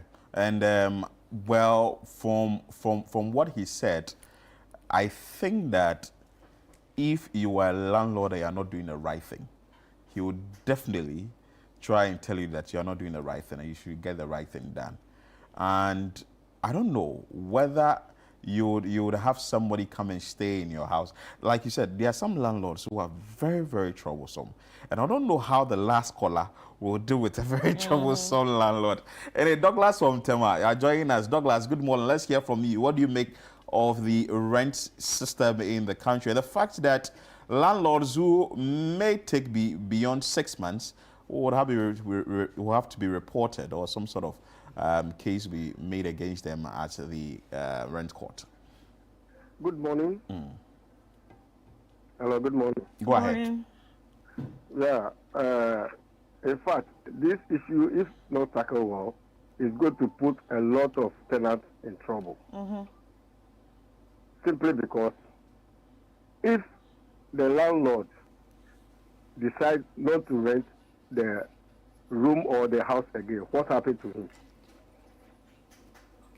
2, if we said the landlord should take a rent of 6 months, between that 6 months, if the tenant default, what limits does the landlord have to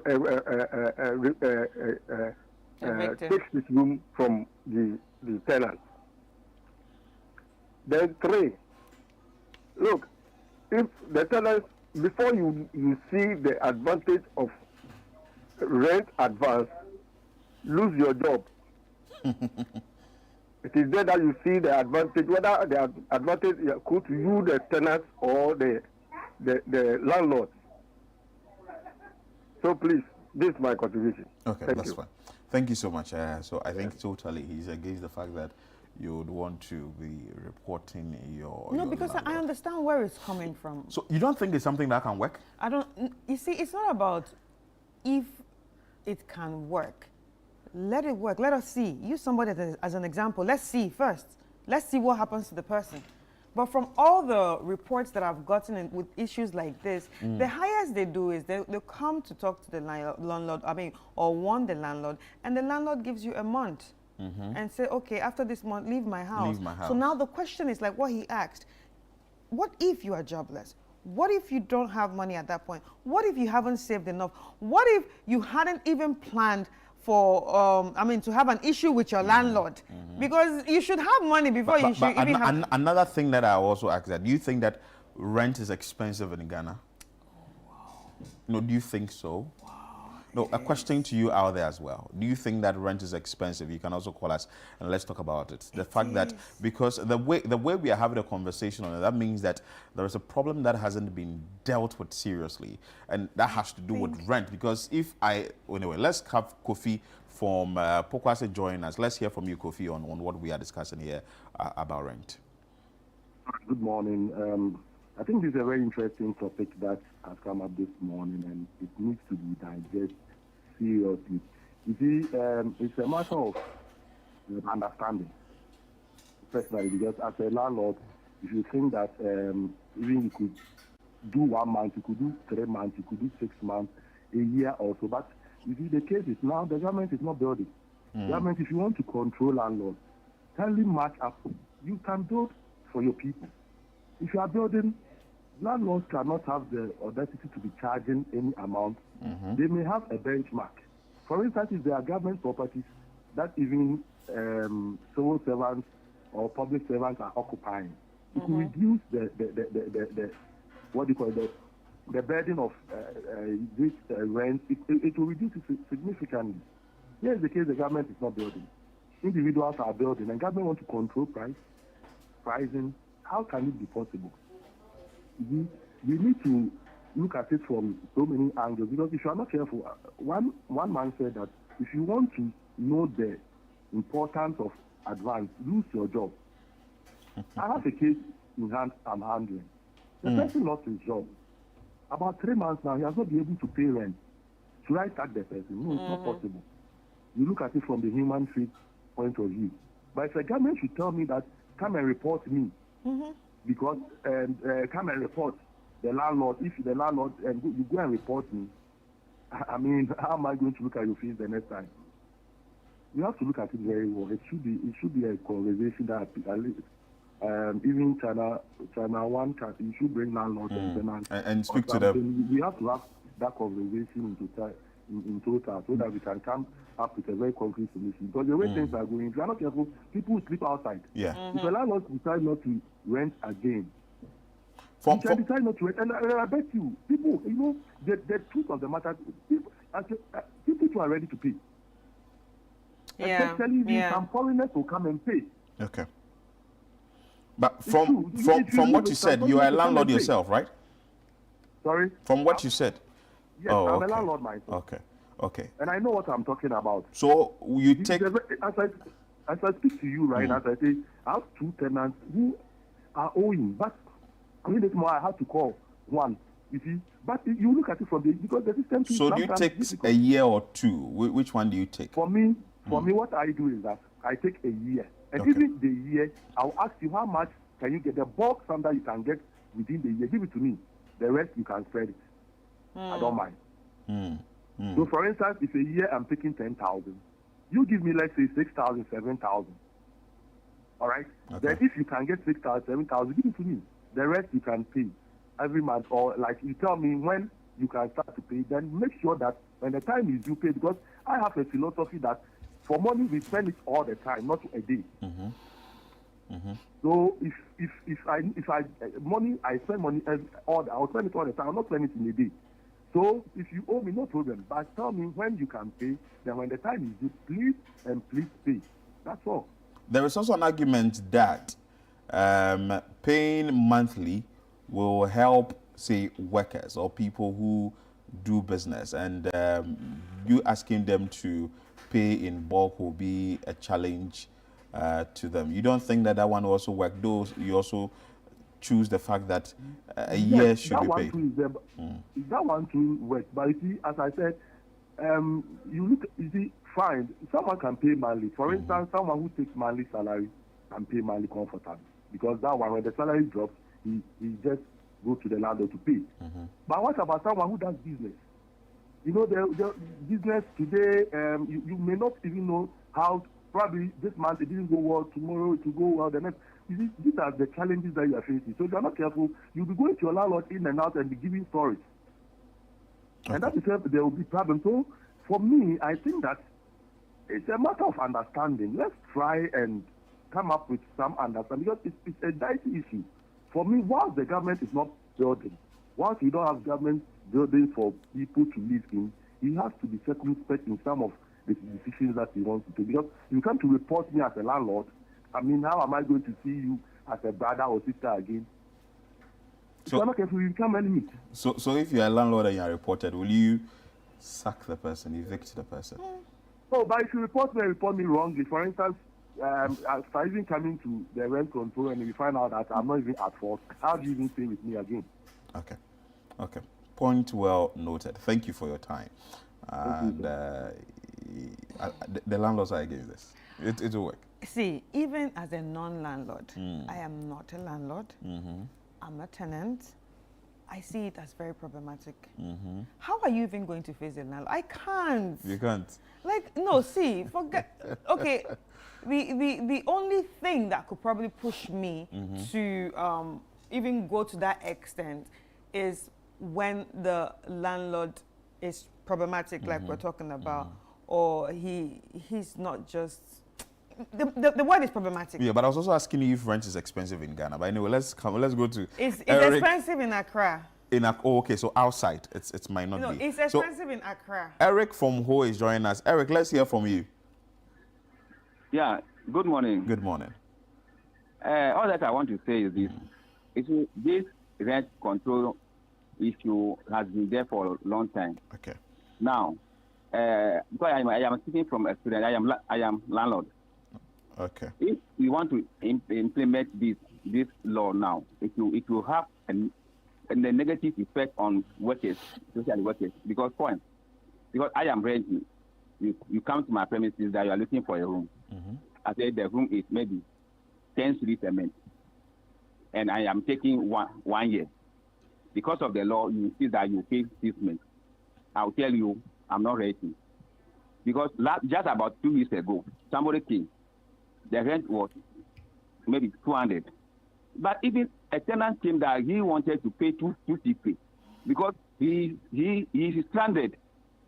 Oh no, the rent is 200 cedis, but somebody came that the person wants to pay 250.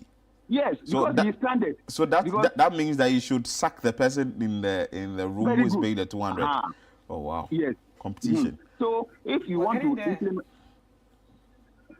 to force or to implement this, it's going to have disadvantage on the part of the workers. So I think at least the treatment is too short. It should be at least 1 year. Okay, 1 year. After 1 year, because most of the existing tenants pay 1 year. Unless you are a new tenant, then the landlord will tell you pay 1.5 years or 2 years. Maybe there are 1 or 2 things that will be done for the room to be okay for you. But most of the existing tenants, it's only 1 year they pay. And it becomes part and parcel of life for especially we Ghanaians.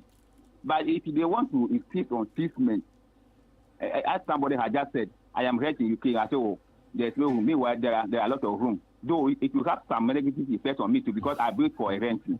If I decide to let it be like that, but most of the disadvantage will go to the tenant more than the landlord. So I think the right thing is to cut everything short. It will be at least 1 year.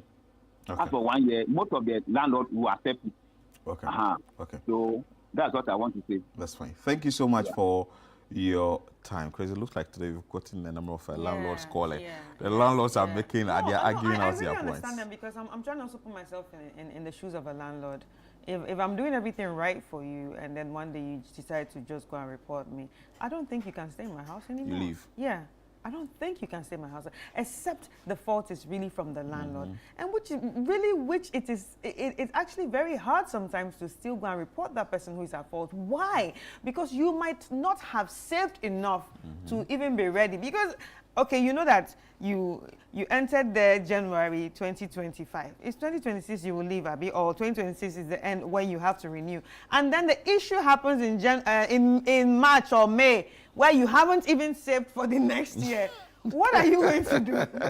What if this man tells you, look, I don't have any money? And the way the 12 months will come very fast, or 24 months, very fast. Very fast. Very fast. Anyway, so you can continue the conversation in your offices, in your homes, in wherever you find yourself, the conversation. And also, I was asking Chris if rent is very expensive, but she says that in Accra, it's actually very expensive in Accra. Okay.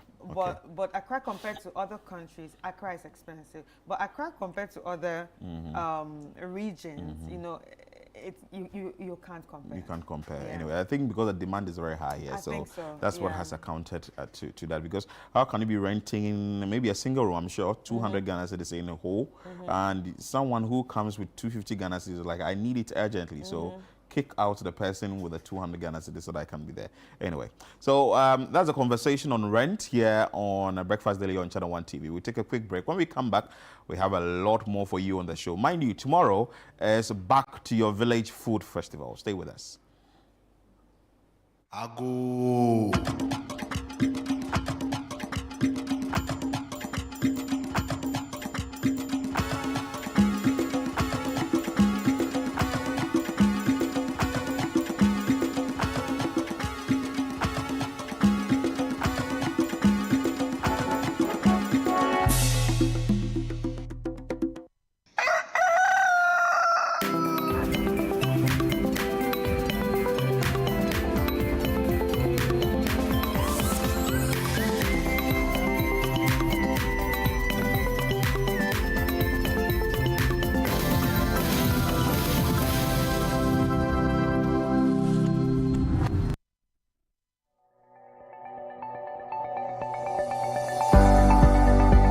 We are grateful to the President, Ghana.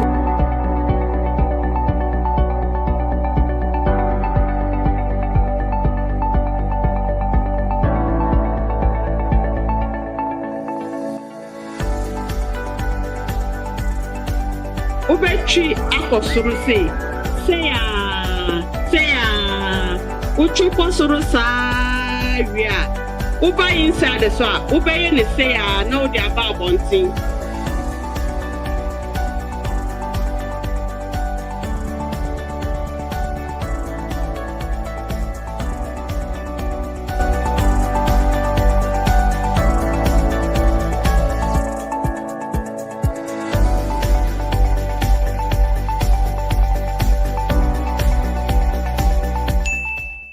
Watching DSTV means getting the TV you love, but staying connected means getting something extra.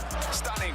Extra matches, extra dramas, the best local and the world's biggest. Extra laughter, music, movies, and extra vim. I love it. Just stay connected or reconnect and get upgraded to the next higher package at no extra cost. Charlie, we got you. Keep watching. Get more with DSTV. Are you planning to relocate from your company office or house, whether across cities to another town or halfway around the country? You want a moving company you can depend on to get you there? Let me introduce you to Logistics Movers. We are here to help you every step of the way, from planning the move to unpacking the last box and settling into your office or home. We have the expertise, experience, and market understanding and offer fast, reliable, and professional transportation services in Ghana. Our main thrust is to successfully move your business, household items safely, on time, and hassle-free. You can call us on 0246 833 539 or 0244 342 465. You can also send us an email to info@logisticsmovers.com or check our website www.logisticsmovers.com. Why expose your company or household items to theft or damages when you are relocating if it's avoidable? Logistics Movers, we help you relocate. Bestie? Yeah! Hey, Fifi! Fifi Blackson, my brother from another mother. You're looking good, man. Oh, come on. You're looking good. Hey! And well fed. You know what? Put this in the guest room for me, okay? And make my bed comfortable. And please, make sure to get UK in my room. Bestie, meet my lovely family. We can do that while I'm seated and eating.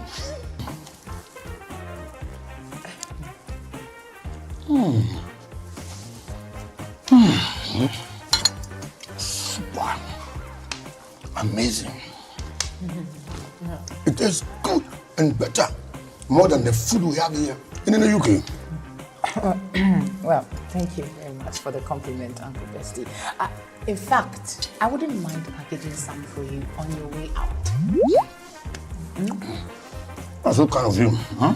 Okay. I don't worry, sir. Why don't you rather cook some for me on the day I'll be leaving? The Blankstons premieres on Thursday, April 2nd, 2026 at 7:30 p.m. on Channel 1 TV. The vibe is too much. Welcome to the Health Quarters Ghana, where medical science meets everyday life. Join Dr. Gideon Asan and the irrepressible Clemento Suarez as they tackle health issues. My name is Dr. Gideon Asan. I have with me here my co-host, Clemento Suarez. I knew how it felt anytime I started to feel the pain. Whether it is hernia, breast cancer, cataracts, or infertility, the show brings together victims to share their real life stories and experts to debunk myths. If you wear cotton supporter, and there be a pampers and a benwa or bosom. So you see, instead of it being raw egg, I done it because you know. Make a date with us every Sunday at 4 p.m. on Channel 1 TV. Don't forget to subscribe on YouTube and all social media platforms at Health Quarters Ghana.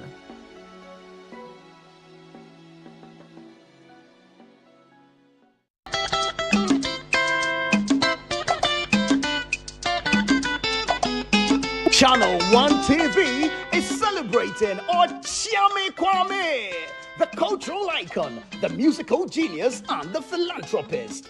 Kwame turns 50 years in April, and Channel 1 TV is celebrating him for his contribution towards arts and culture, health and wellness, and positive impact on the youth. We are hosting OK at 50, a night of 50 songs and love at Plus 233 on April 18 at 7 p.m. till you beg to go home. Dedicated to my stable girls. It's a one-mic check. Featuring an all-star lineup of Ghanaian artists who have been impacted by this legend. Kiddy, Kwame Eugene, Brothers, Sister Fia, Amrado, Miss V, Abochi, Kwabna, Akwabua, Raskuku, Adina, Abiana, Kweku Darlington, and King Paluta. 10 artists performing 50 songs. It's going to be an all-white party with a purpose. Ochiame wishes to build a pediatric emergency center at Menchia. You see, this is why we love OK. His legacy goes beyond music. Let's celebrate a jam. 1,000 cities for regular, 1,500 cities for premium. Call or WhatsApp 0240-341-678 to pre-book your ticket or go on www.okworld.com.gh for all available information.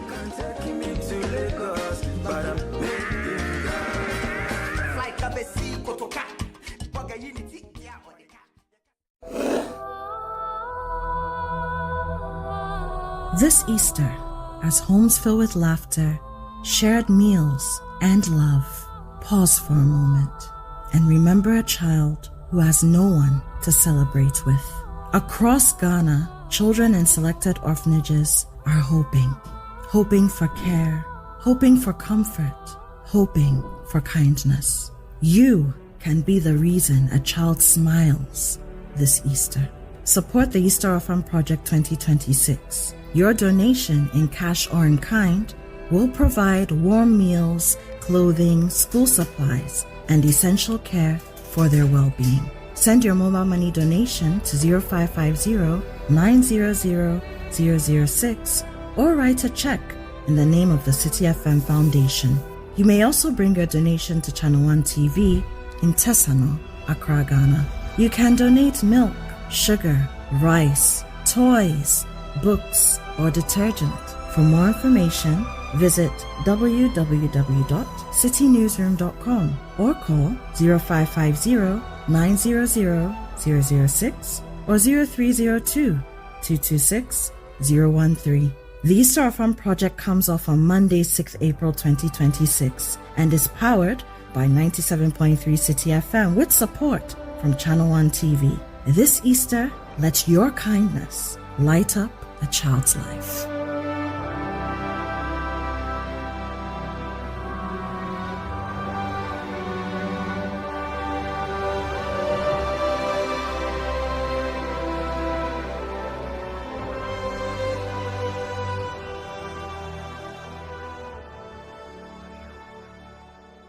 Welcome to The Point of View. This is your favorite current affairs show here on Channel One Television. On The Point of View, we pick the right topics, get the right guests, and ask them relevant questions on issues that matter to you. With the complexities of the issues happening around us on a daily basis, it's the hard-hitting conversations and the probing questions of The Point of View. So what is the Public Account Committee's job? So what we do is to scrutinize, clarify, and find out why certain infractions have been made. What do these IMF programs try to do? The current program is for budget support. Okay. There are no projects attached. That teases apart the twisted entanglements of politics and governance, as well as religious and social discourse.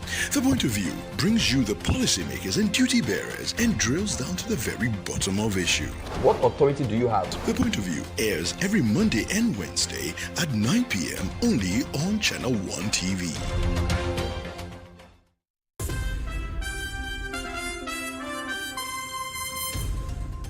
Hello and welcome to the Channel One Newsroom from our studios at number 5, Ola Hansen Lane at Tesano in Accra. I am Nanatifu Obuati. I'm Frema Edunyame. I am Umaru Sanda Amado. I am Enosafo. I am Charles Owusukumi. I am Makosia Otrick. They've given you land to build an airport, and the airport is named after them, and then you are going to change it and put your name. We hear a Jumura National Apprenticeship Program in Kokon Kete. Well, they are paper.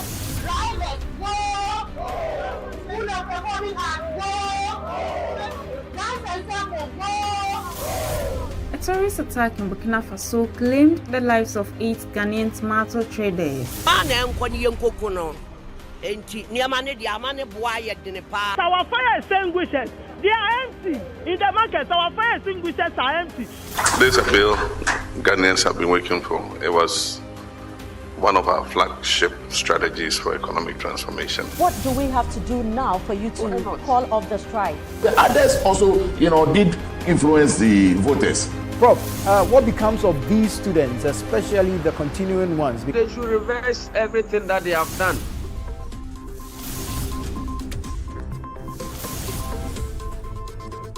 Channel One Newsroom airs Monday to Sunday at 8 p.m. only on Channel One TV.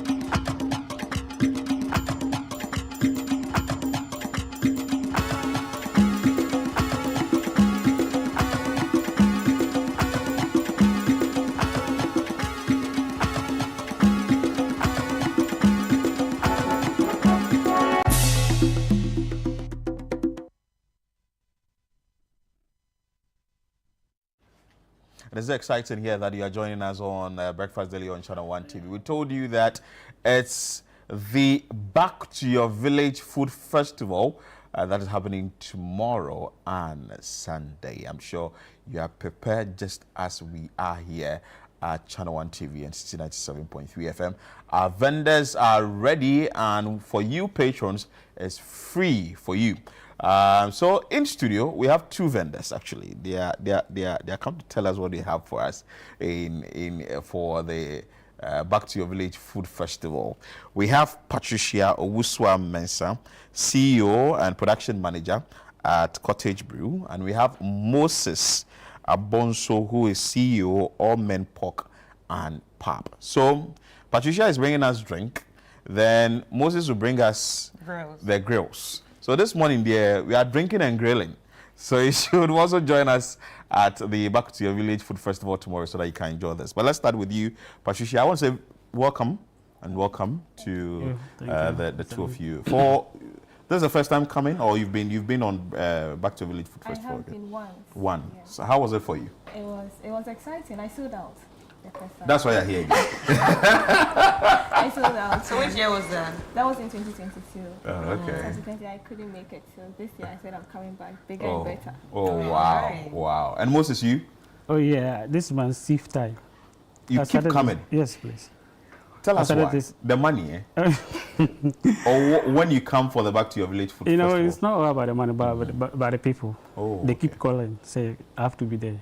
Oh, nice. Yes. Oh, nice. They like my product. They like the way I present it. So they always prefer me to be here. It's true. So I started this one 2021.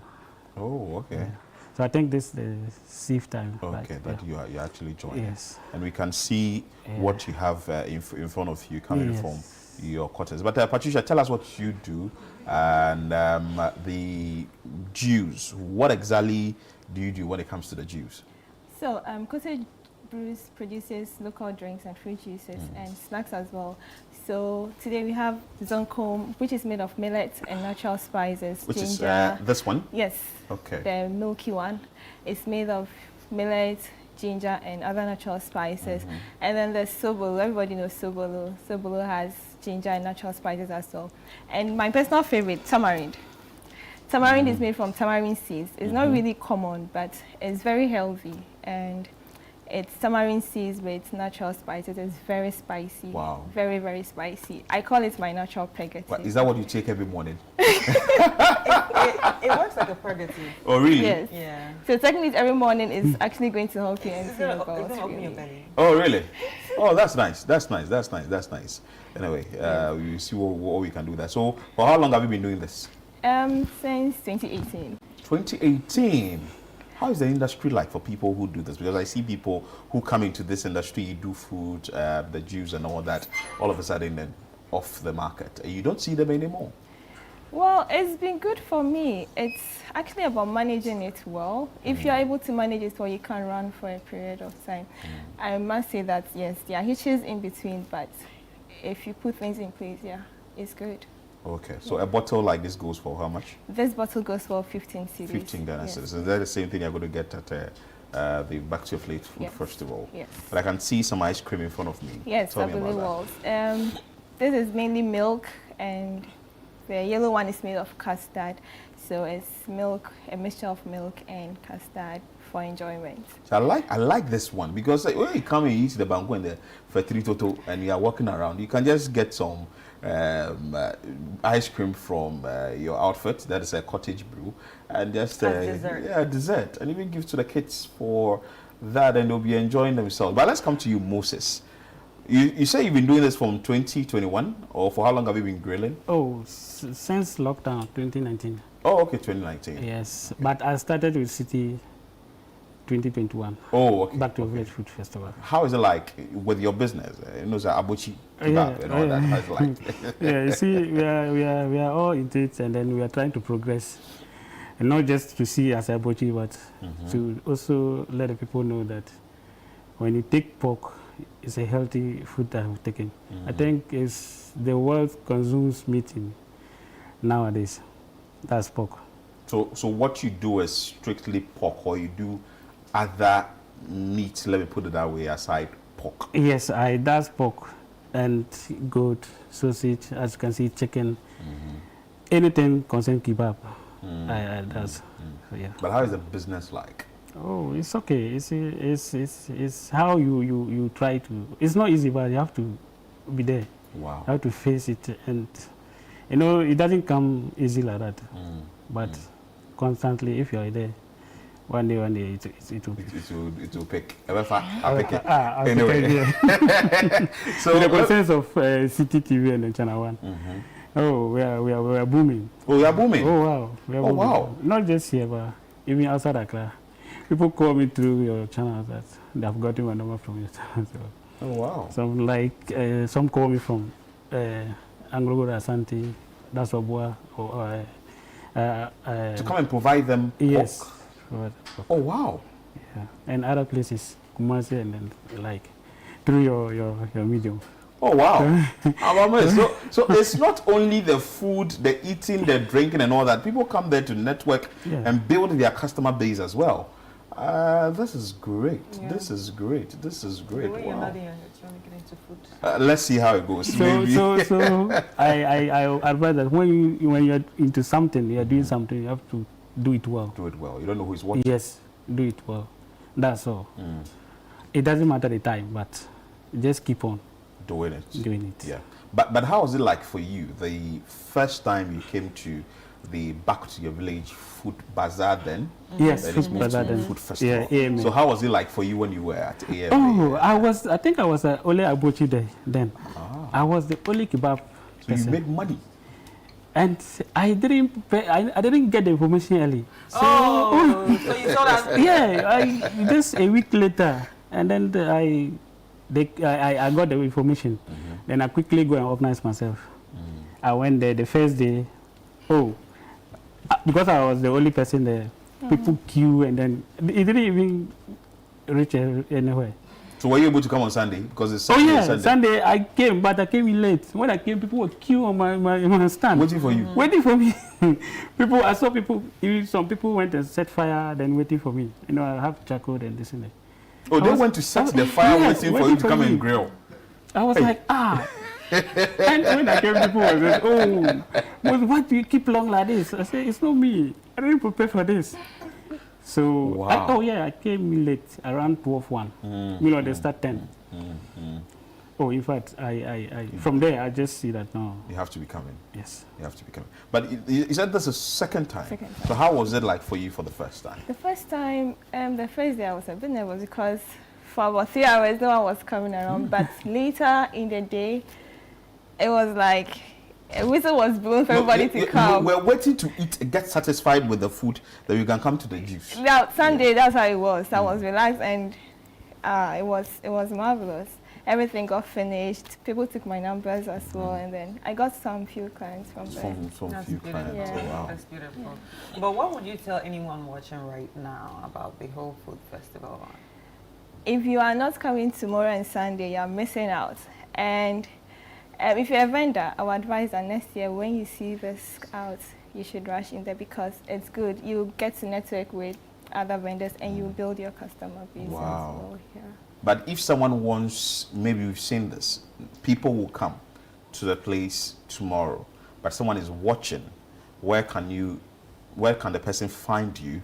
Or maybe social media or contacts so that maybe I can get it in bulk, sell, or maybe I can take it in the house or something. Contact. So you can reach us on all social media platforms at Cottage Brews GH, and you can call us on 054-1234-853. We are located at North Legon. North Legon. Okay. So as soon as they call you, you can make order and all that. Yes. And you do deliveries. Yes, we do deliveries. Okay. So at the comfort of your home. Yes, we will deliver to you. Yes, and we are available for events as well. So your weddings, your parties, just call us and we'll be there. You'll be there. Yeah. 100%. You sort them out. 100%. Anyway, so Moses, you too. I know the calls are being made to you and all that, people asking that you come and do for their event and all that. Where can someone find you? And also, how can the person get in touch with you? Though you'll be at the Back to Your Village Food Festival tomorrow. Yes, you can. I'm located at Awoshi, Mongwasi. Awoshi, Mongwasi. So you can get me on all social media, All Men Grills Pork and Pap. Okay. You get me, or you can contact me personally, 0547 324580. What time do you start? I start At early Awoshi morning, Mamba. as early as 7 7 p.m. Yes. 7 a.m. 7 a.m. Yes. You start It's grilling from 7 a.m. It's all pap. It's not only grills. Pap and grills. So we start 7 But what time is the grill red there? Oh, it's always available. From Anytime 7 you want, a.m.? Yeah, anytime you want it, you get it. Even midnight. We're doing 24-hour economy. 24 hours grilling. Thank you so much. Yes, serious. We are doing 24-hour economy. So tomorrow there, we'll see you there. Yeah, sure, live. You know, last year I remember something. I was busily grilling, and then some of your colleagues come and they was interview me. So when I was talking, I finished talking, and then I mentioned my number. There, someone just called me. Hey, you want to order some pork? I said, no, I'm here. I can't make it. Yeah. Please, you can give me some small time. They say, okay, I understand. I see you on TV. I see that you're busy there. Oh, wow. Oh, I like your product. I said, okay, thank you so much. I like then these later tests, on, these test ones. I get to the lady. I deliver to her free. I give everything to her free for what she says. For her time. Testimony time. Anyway, so thank you so much, Moses. Yes. We will hope to see you there tomorrow. No, not hope. We will see you there tomorrow. And Patricia, we also see you there tomorrow. So that's Patricia, who is the Chief Executive Officer and the Production Manager at Cottage Brew. And also we have Moses, who is the Chief Executive Officer, All Men Pork and Pap. So you are looking for a place to chill tonight. You can go to Awoshi. You can put it in Google Map. You can take you to All Men Pork and Pap and enjoy yourself. We're back with more on Breakfast Daily. Stay with us here.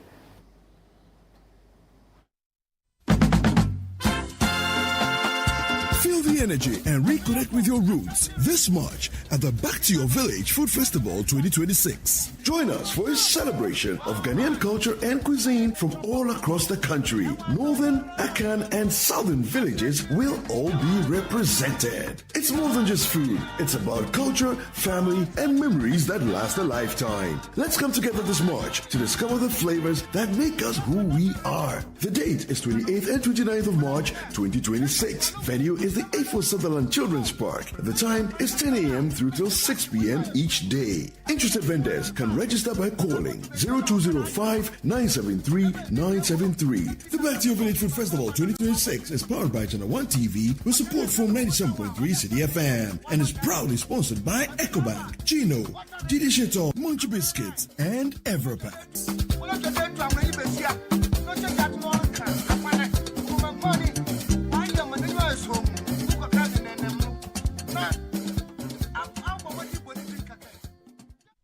Ago.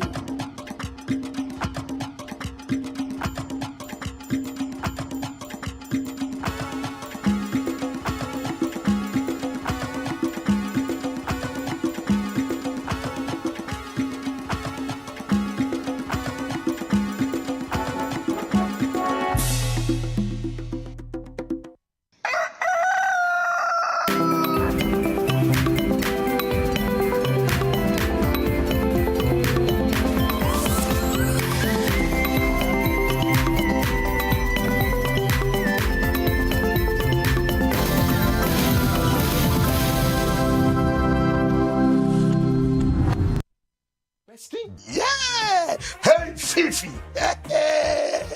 Fifi Blackson, my brother from another mother. You're looking good, man. Oh, come on. You're looking good. Hey! And well fed. You know what? Put this in the guest room for me, okay? And make my bed comfortable. And please, make sure to get UK in my room. Bestie, meet my lovely family. We can do that while I'm seated and eating.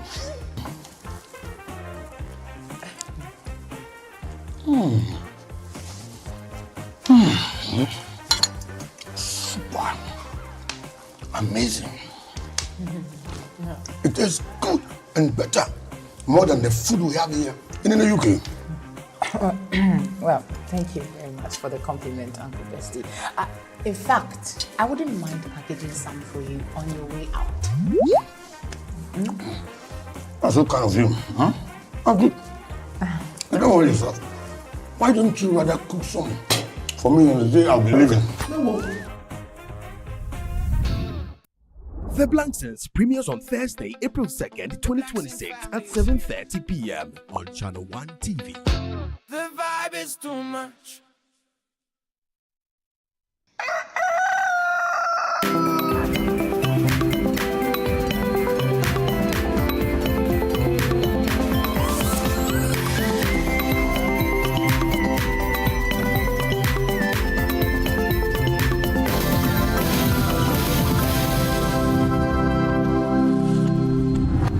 Ago.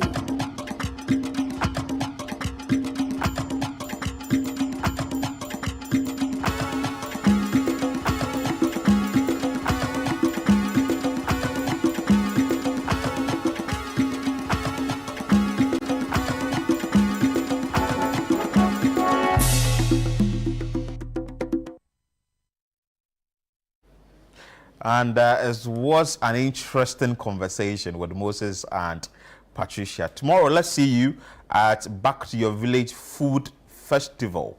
Come and enjoy yourself. Please come. It's free for you, patrons, so come with your children tomorrow and Sunday. Let's bring you some entertainment stories here on Breakfast Daily on Channel 1 TV. You know, that is what we do on Fridays, so you know what is going around. And in studio is Fifi Anan. Fifi, everything nice? Everything nice. I've missed you. Charlie? Yeah. You have? Yeah. Oh. It's been a minute I appeared here. He's been doing Law Peter Law. Charlie Coker says what? I don't know. Coker and Stonebwoy. I don't know who he thinks he is to decide who to play at a particular show and who not to play at a particular show. Stonebwoy be big boy. So, you know, during the Black Star Raffle draw, yes, Stonebwoy mentioned, while giving a statement, mentioned that his JJJ's song helped the NDC to win power in the 2024 elections. You know, that comment didn't quite sit well with a lot of people because as an artist, I mean, you're supposed to be sort of apolitical. You know, you can play for party A, party B, whatever. I mean, he's already said it. You get it. That is his truth. He says so. And apparently there's an underlying story to that. He says he even had issues with his management because they thought he had gone to take money from the said party to compose the song for them. There are videos. There was nothing in the song that I think we've seen videos of, you know, the now president jamming to that song, Malik Basintali jamming to that song at one of their rallies. To a song that's the thing. But that does not mean that I made the song purposely for this party. That's what he's telling us now. Until he said that, I thought it was a jam we all could, you know, vibe to. Please, it was a jam. because the reason I'm quiet, we know of Mahama Pepper, right, from Shetawali. We know of Sarkodie's song Nanatwa. Exactly. You understand? And even Samin at a point did the song. So I say they are going to boycott all these guys, and you are not going to bring them to you. Coker, who is staunch MPP supporter, says he will make sure that no Stonebwoy song is played at MPP events. That's what he says. I didn't really plan on starting with that because that's bad energy. You know, the good energy is that there's going to be proper entertainment at the Back to Your Village Food Festival. It'd be so. Yeah. Tell us about it. And you know how we do it. The city style. It is #1 in the entire of the country. Nobody marks Heritage Month celebration and ends it like we do here at Channel 1 TV City FM. Check the records. I mean, we don't brag. There's evidence to it. You know, you can't do it like we do it. So there's going to be Kwampa Band. Solid. You know what Kwampa brings to the table? Entertainment. They are the ones that can get people lined up. Yeah. Is what I'm saying? Yeah, people lined up dancing Paulo Go, you know, reminding them of nursery rhymes and all that. Proper palm wine, you know, music. Nobody does it like Kwampa. There is also the Dromona. Now they are known as the Fehi Ensemble. You know what they also bring? One of their songs, When You're Married, Inkeboyanu. I like that. Inkeboyanu. Yeah, they will be there. Oblayoko. Oh, Nije Simpi. Ah, Igbomocho Kefo. come on. Yeah. The rest come and listen to the rest of the lyrics. You know, tomorrow is Sunday. There is also the Perfect Stars Brass Band. Oh, yeah, you know what brass band does to you? The trumpets, the drums, and all that. You will dance your heart out. Oh, beautiful. Is what I'm saying. There is also Ghana Dance Company. You know what they also offer. You know, so for the 2 days, you are going to be giving back-to-back entertainment. And don't forget, there's going to be the rave master there. MC Big Phil will be there. DJ Mingo will be there. DJ Abeku will be there. Oh, come on. You have no excuse to miss. We started proper. Yes. Let's end proper. Exactly. And it is only right that you can be a part of it. Is that what I'm saying? Nick is there as well. Yeah, so these are the bands that will be performing at So as you did chop, you did drink, you did dance. Yeah, you know why it is important. We know what make you satisfied and go house. You sat here, go dance more, then you go drop some more, then go chop again. It'll be very necessary. Yeah. So be there tomorrow and Sunday. Yeah, but still on Stonebwoy, you know, we are supposed to submit 5 songs for the World Cup as a country. But let me throw it to you. If you were to choose 5 songs, which songs will make it to the list? Kakalika. Kakalika like number 1, 2, 3. Oh, you know, I like Kakalika because of the beat. The Ghana piano beat. Oh, the beat, and I don't know whether and also Dope Nation. Yes. Dope Nation, I think they are making it with that particular. That Ghana piano. Every song they drop is a jam. Yeah. Before you notice, it is everywhere on TikTok. But I don't think it's a Ghana piano thing because they have had that style of beat. And that's how they've named the genre. Oh, Ghana. They actually began that genre. So that's how they've named it. I like it. But before Amapiano, they had their songs. Yeah, they had songs before Amapiano. So but this is Ghana piano. Oh, they should have named it something else and moved the piano. No, I mean, the good thing is it is catching fire now. All their songs are jams. Yeah, because the South Africans will say the piano. Took inspiration. No, piano is not this. Piano doesn't belong to South Africans. That is why ours is Ghana piano. No, you know, like I really love their genre because you only say about high life and hip life. Yeah, let's say you should throw away their life and think the hip or think the high. So that's it. Very Ghanaian. Yeah, so that's it. It's Ghana piano and that sounds very Ghanaian. Yeah, Both I mean, and there's nothing wrong with picking inspiration from sister them, countries. So the only sister country you have is not South Africa. Please, Nigerians are not a sister country. Yes, you are. Charlie, the thing, Kakalika. So no, so I want 1, 2, 3. No, but I've not listened to Stonebwoy's one yet, but I know that's a $20,000 production, right? For the raffle draw. Yeah. But then but the Jeje can actually be. He actually chose it as part of the 5 I think songs. it can actually be there. He says when we score, $20,000 song, but that when we score, we'll do Jeje, that kind of thing. Yeah, but if you were to choose 5 Ghanaian songs all time. I haven't sat down to do a list yet, but... wait. What's that Samajan song? The one that Samajan was inside. I think I saw it this the one he did with Castro. With Castro! Oh, that's a jam. Yeah, that's a jam. That's a good jam. Okay. But Stonebwoy has mentioned his top 4. He says the 5th would have to be a female, but he couldn't mention him. So number 1, he mentioned Shatta Wale's Kakai. Oh, okay. Yeah, his rival. Kakai. Yeah, but I think this wouldn't be the first time. I think not Kakai, but something else. Oh God, Shatta Wale has a lot of jams. Yeah. A lot of jams that you can actually use. Yeah. Oh no, not Kakai though. There's one I work out with, I remember it. So he says Shatta Wale's Kakai, Sarkodie's Adonai. Yeah. And then his song Jeje, and then of course Dope Nation's Kakalika. Oh, so he has already done the list. Yeah. That's his list. If Kakalika is in there, there's no problem. But I think even though Kakalika is not you know, a sporting song and all that. It's the jam of the moment. No, I mean, Kakalika, when it hits, it's a dance song. It's the beat it should be our official celebration when we score goals. It's a dance song. It's the beat for me. It doesn't have to be a sporting song. Exactly. Yeah. It just has to be, we're looking for a celebration song. We're looking for something that can move everybody to the left, to the right. Yeah. To the, and I see players in the Premier League dance Kakalika, yes, when they score goals. Kakalika, it's really gone far. And I think they understand and you see, the Kakalika thing too has a very simple movement. There's not like any complicated. Yeah, it's not complicated. And it's a dance that can really bring everybody. Yeah, you just got to along. swing the mommy. Exactly. Swing the mommy. I don't know whether this Juni Maju from Shatawale. The shoulder. Meneju. Yeah, that also does it for me. You know, we are looking at tunes that we can dance to. We can celebrate with. That actually does it. Yeah. That's not bad too. So maybe let's see how they can go about it and then see how if things. it's Shatawale, that's whole backlog, man. You be Shatta fan? Yeah, Chris is a starring Shatta fan. Oh, Shatta, Charlie, Chris Carter, they feel you. I don't know. No, forget the fooling. But I love this song.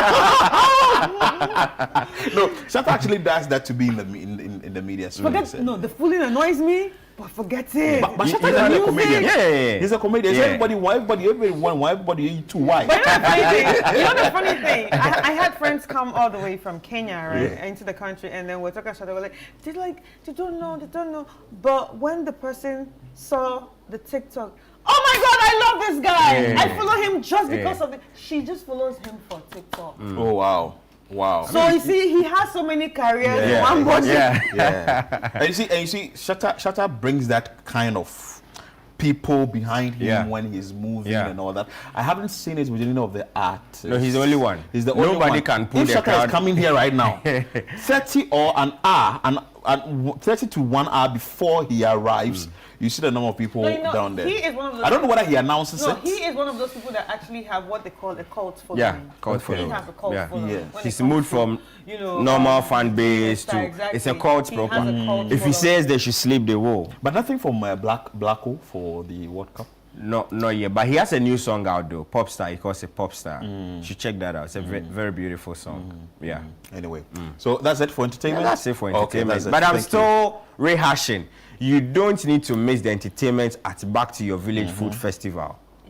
I beg you, come and let's line up. One logo line. I'll be in front with my handkerchief. I know Tajudeen will be in front. Steve Wanompe will be in front. Come, the city style. Come and experience it. Yeah, we do like nobody's business. But before we go, I will say happy birthday to Emmanuel Amoa. May God bless you always. May God bless you with the golden rays of the sun, and for your life fulfilling your everyday desires from your sister Mercy Amoa and his children. And also happy birthday to Opon Kwache of Levels International School in Sawam, Kwemu. May the good Lord bless you, give you knowledge, wisdom, understanding from Uncle Aprofi. Do you have other messages? No.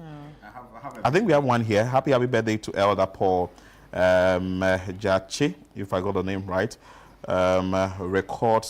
Records supervisor at the Adansen North District Assembly. I wish you well in all your endeavors, from Tawfiq Mohammed and your team at the District Assembly. All right, so I think there's one here. So it's a belated birthday wish. Happy belated birthday wish to Apostle Dr. Abraham Kwame Nyafo, who's the founder and leader of Golgotha Evangelistic Power Ministry International at Atiko Junction.